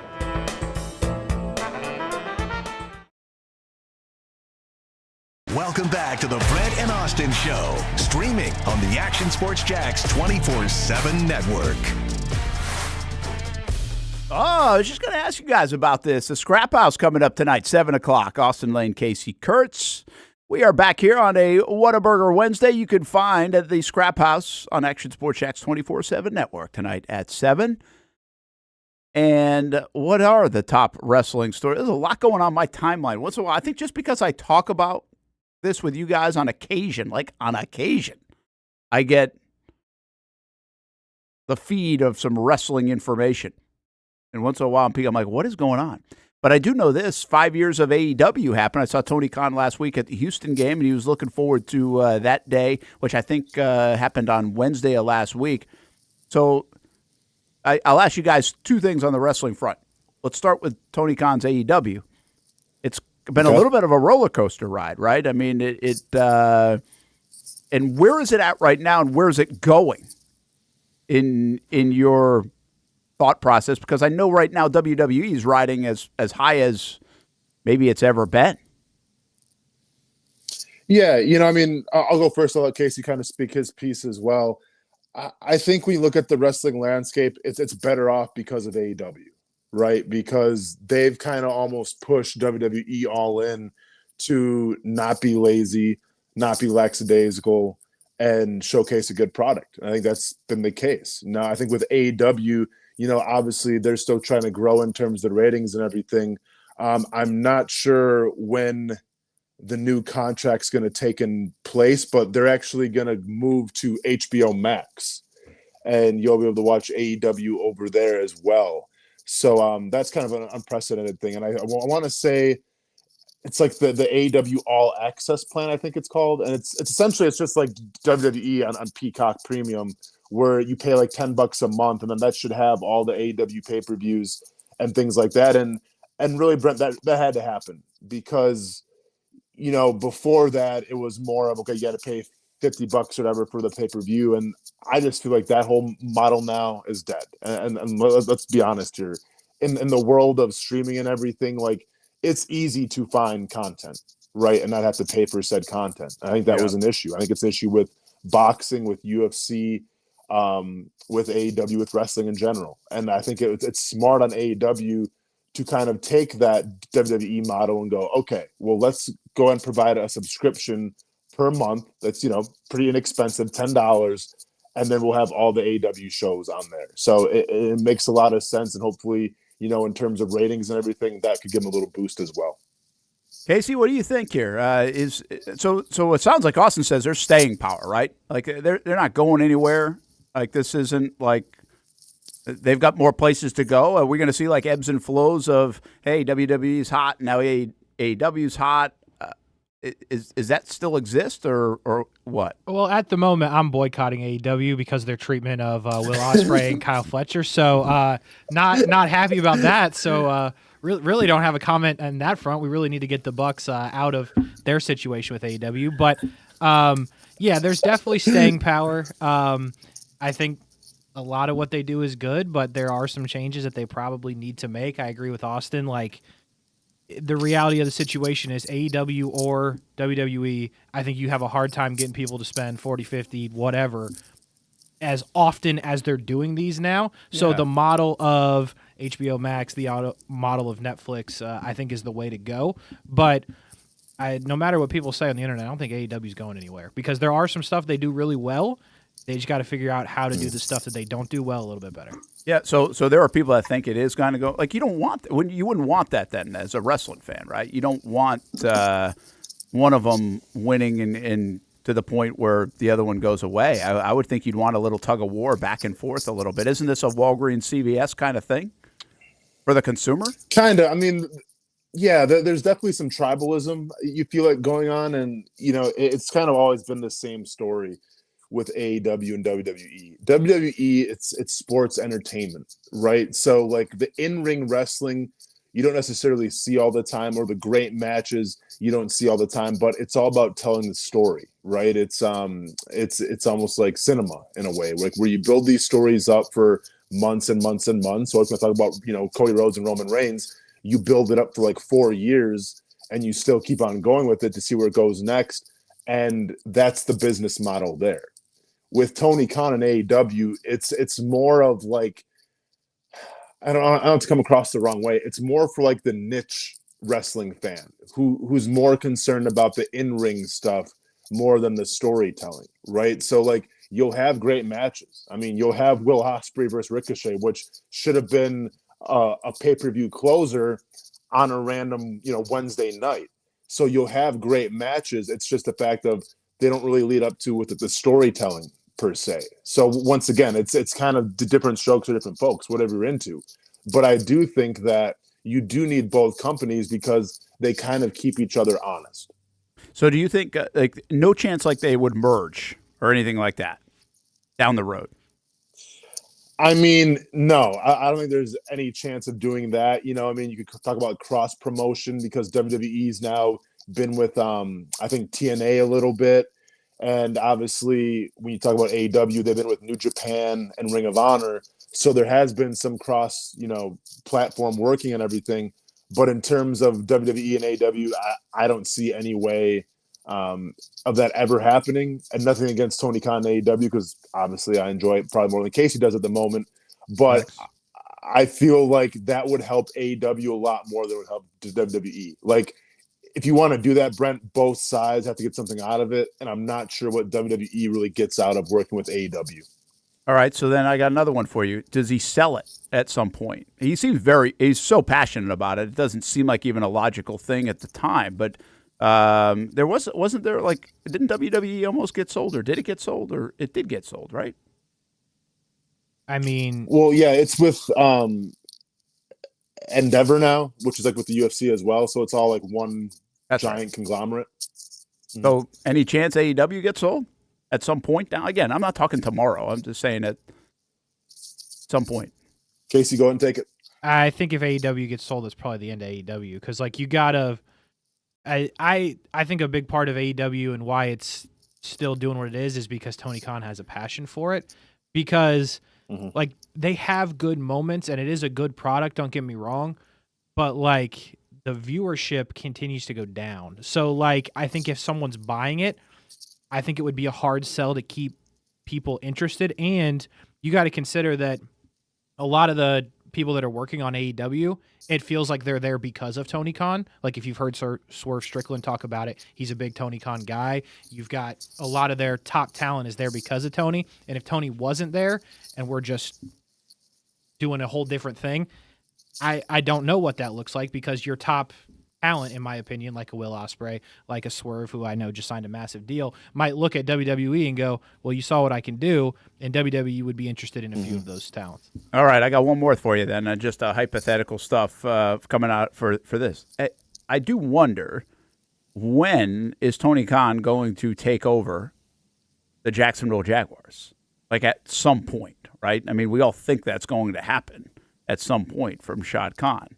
And what does that look like? What does it mean? Like, there are a lot of layers to that, but that's where I kind of go with in some of this background on the wrestling stuff is like, okay, like, when does the next thing happen, right? Or he's so involved with a lot of it. He's involved with Fulham to some degree, and obviously the Jags, but obviously he's really all in on the AEW stuff right now.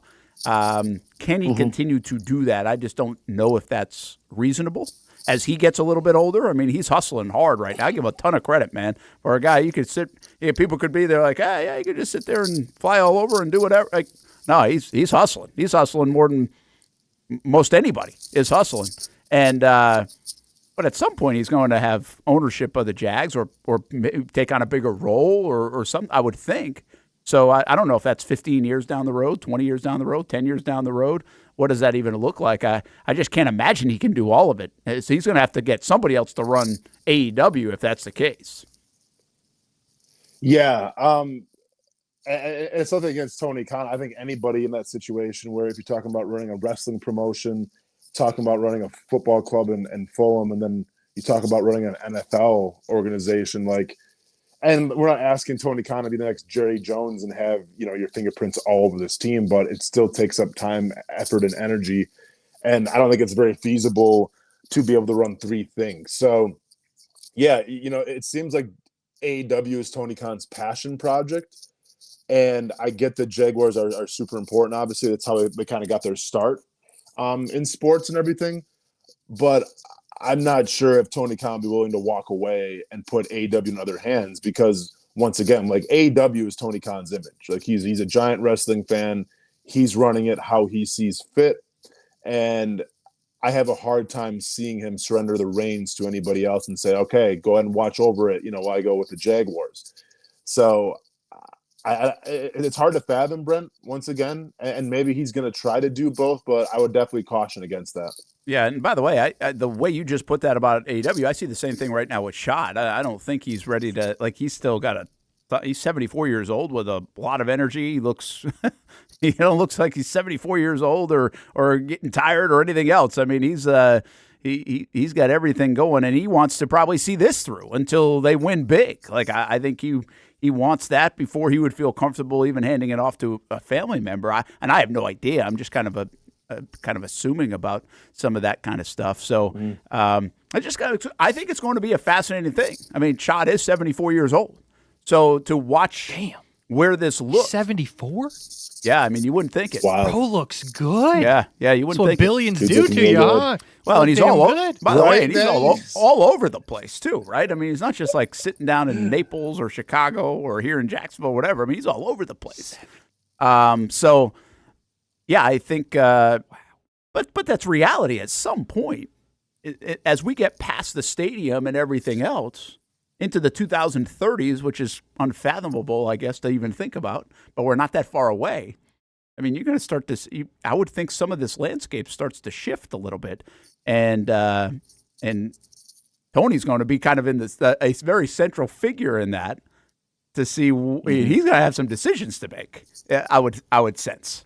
Yeah, at some point. Hey, Brent, before you move on real quick, when we were coming back from break, I was laughing hysterically in here. I don't know if you saw me. Austin, not that I was trying to watch you in break, but I kind of checked the Ninja to make sure you're still there. And all I see are your feet straight up in the air. What was going on there?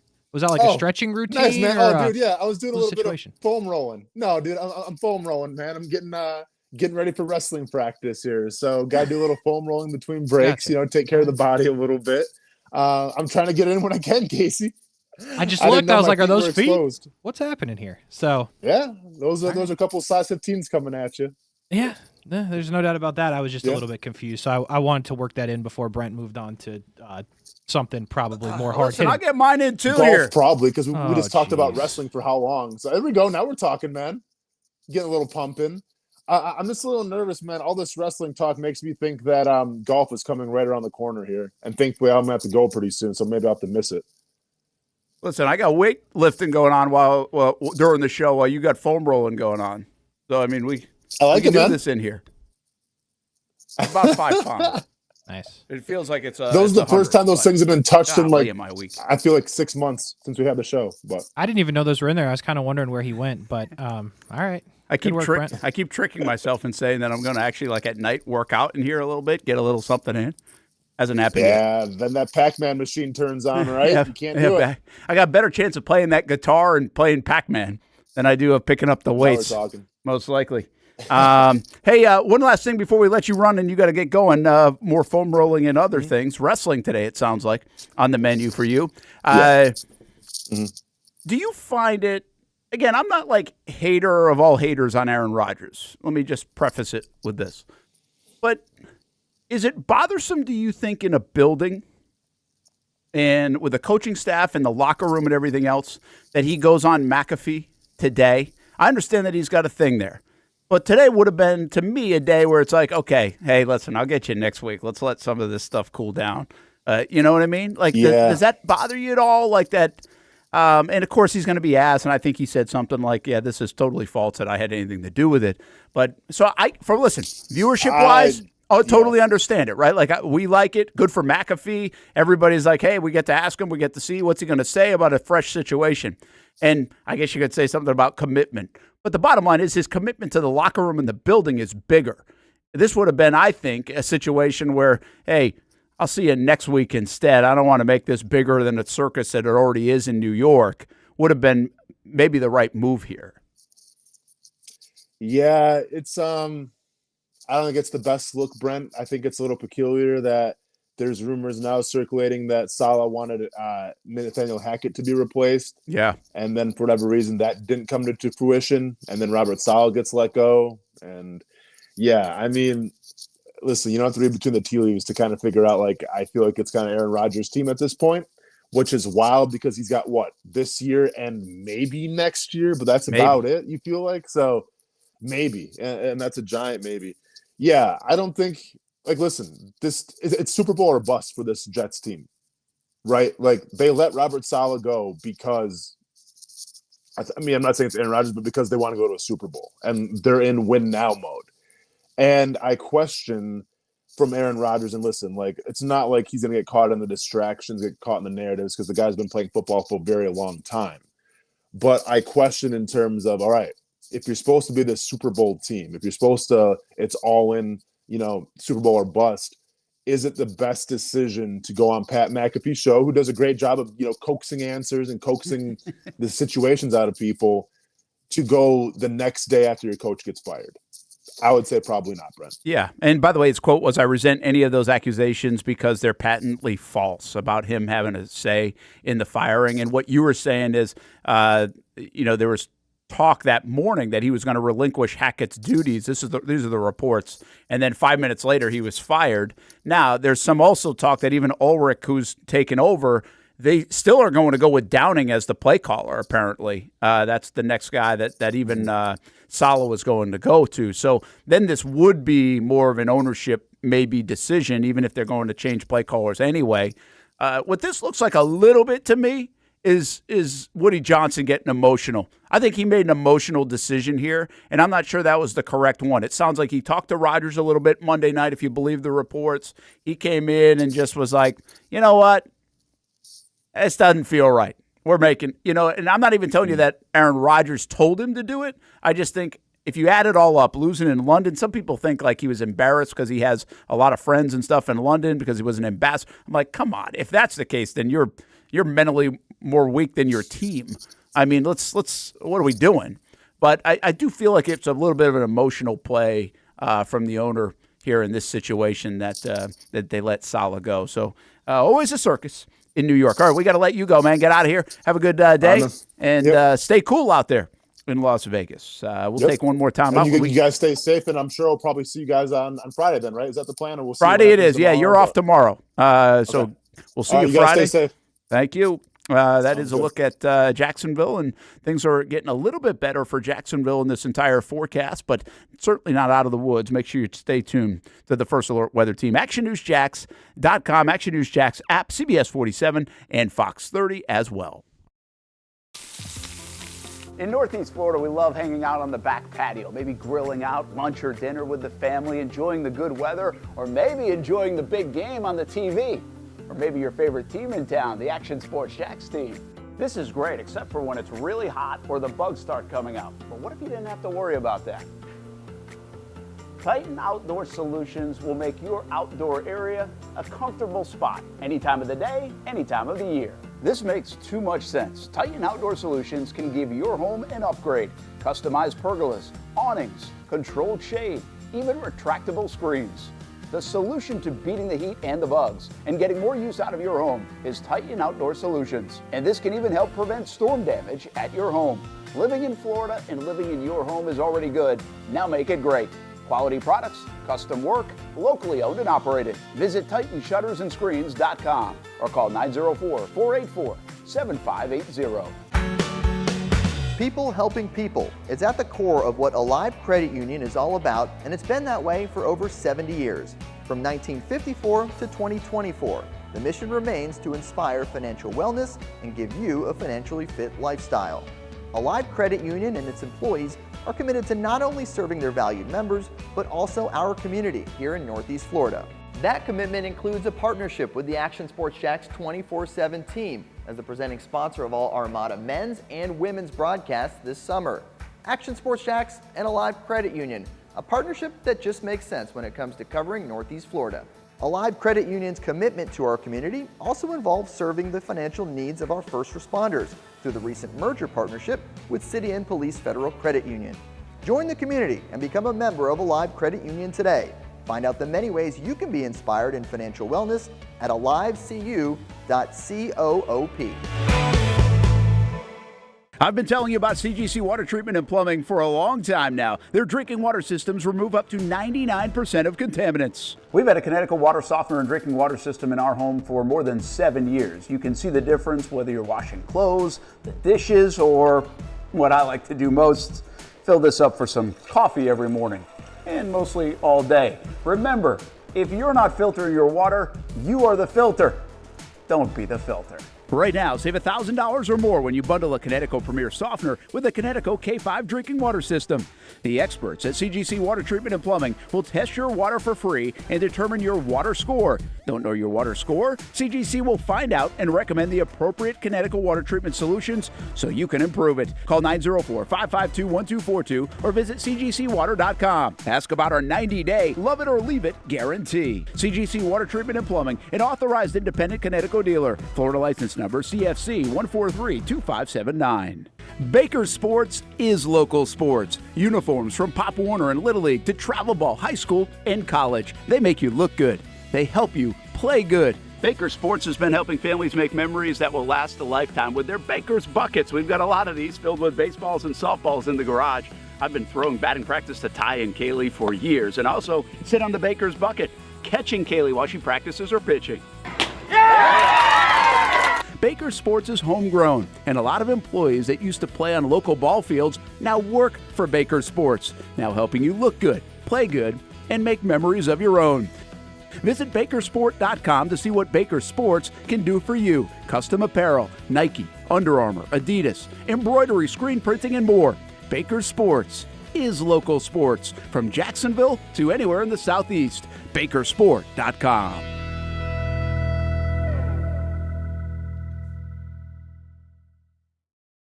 Everyone loves a good game night. Here you don't have to be the host. You don't have to clean up. They bring the food and drinks to you, and you can watch whatever you want on the big screens. It's more than a card room. It's a night full of fun with friends.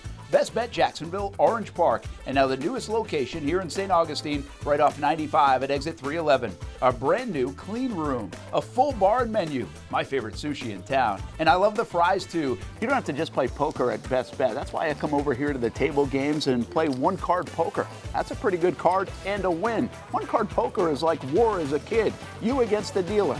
And this isn't the only fun table game to play. A friendly staff, a lot of fun. It's a good night out at Best Bet Jacksonville, Orange Park, and the newest location in St. Augustine. You can be a serious player or a novice. It doesn't matter. If winning equals fun, you're a winner every time at Best Bet. I'll save you a seat, and I'll see you down here at Best Bet St. Augustine. Welcome back to the Brent and Austen Show, streaming on the Action Sports Jax 24/7 network. Well, you do have Action Sports Jax primetime Saturday, Sunday, 10:30 on Fox 30, 11:30 on CBS 47. I'm chuckling a little bit because I know we have those. The rest is a little bit thrown up in the air with obviously all the storm coverage and kind of got to wait and see a little bit, right? How the storm works out. It's looking better and better in terms of this area. It doesn't look good for the state of Florida, but this area. So we might have less impacts in the long term if that ends the case here. So we'll continue to update you on what's going on. But Action Sports Jax primetime, 10:30 on Fox 30, 11:30 on CBS 47. Brent Martineau along with Casey Kurtz. We just let Austin Lane go. He's in Vegas again tomorrow. We won't have a show tomorrow, 10 a.m. until 1 p.m. with the storm and London and everything else going on. So we'll throw something in on Action Sports Jax 24/7 network in that 10 to 1 slot tomorrow. I do think Miller and Moulton are still doing a show because they kind of do it from their homes, and I think that is the case. So just obviously everything's a little bit fluid on the front of programming right now, but we'll have stuff to keep you entertained if you want to check out the Action Sports Jax 24/7 network the next couple of days. Please do. By the way, I want to tell you about my friends at Nimnik Buick GMC on the other side of this storm. If you're looking for a vehicle here in the middle of October, well, there's one place to go. Nobody but Nimnik. Yeah, they do it great. Visit NimnikBuickGMC.com, or you can see the showroom off Phillips Highway. Tell you all about Nimnik and the GMC Sierras. I've got one 2020, and boy, you should check out some of the advances they've made in that vehicle. It's one of the hot vehicles in the market, and you can get them at Nimnik Buick GMC. The GMC Sierras 1500s enjoy rates as low as 0.0% and up to $10,000 off, by the way. Nimnik Buick GMC, proud to be the #1 Buick GMC dealer in Jacksonville.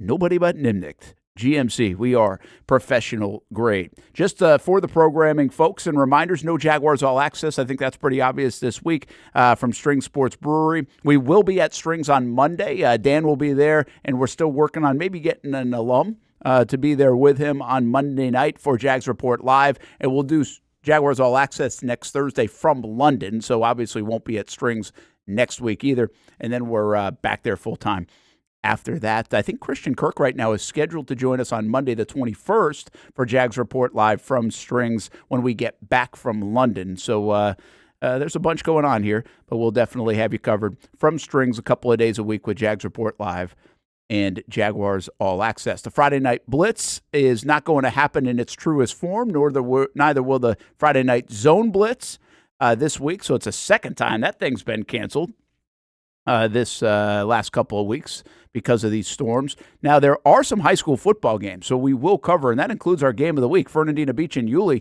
as of now, they are planning on playing Friday night because they're a little bit more north and weren't going to be as affected as some of the southern parts of our area. But there's only like 4 games that are still on that we've heard about, and that may have even changed in the last couple of hours. But it looks like we'll have our game of the week, so we'll have that for you with Action Sports Jax and our normal news coverage. And as Casey just put up, Action Sports Jax primetime on Saturday, Sunday. Countdown to kickoff takes place at 8:30 in the morning Eastern time on Sunday because of the early game. The game is on NFL Network at 9:30. We'll have our post-game show, so everything slides up on Sunday because of the time difference. Afternoon game in London, breakfast game for everybody here in Jacksonville. Casey, you like the breakfast games, by the way. It's kind of nice to get a game at 9:30, isn't it?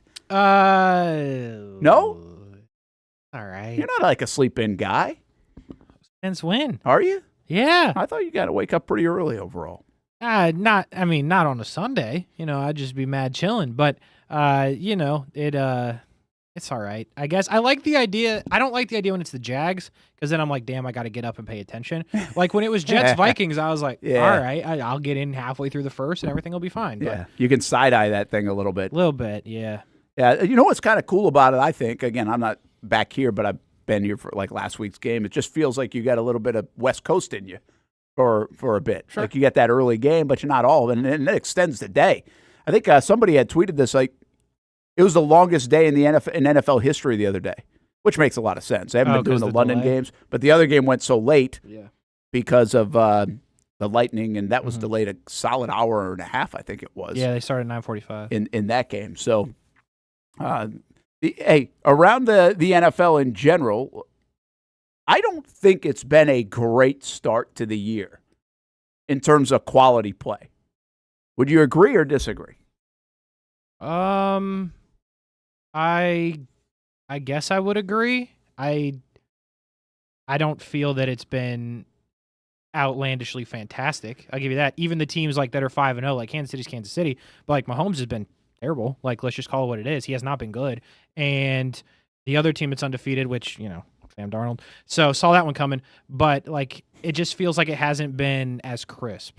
In my opinion. Yeah, and I guess what I mean by that, it's one thing to have the play. Like, this is what I say about like college football. The college football play is not great, but the parity is so good that you're getting some games. Like the parity seems pretty good right now in college football. So the entertainment value is there for drama. I think we have so many years in the NFL, like, wow, you see that finish, that finish, that finish, that. I don't think we have that right now. So even if the play isn't as sexy or good or whatever else because defense is dominated early, I don't even think we're getting the dramatic finishes that everybody's talking about, like, wow, what a slate of games. Like, have we said that one time yet?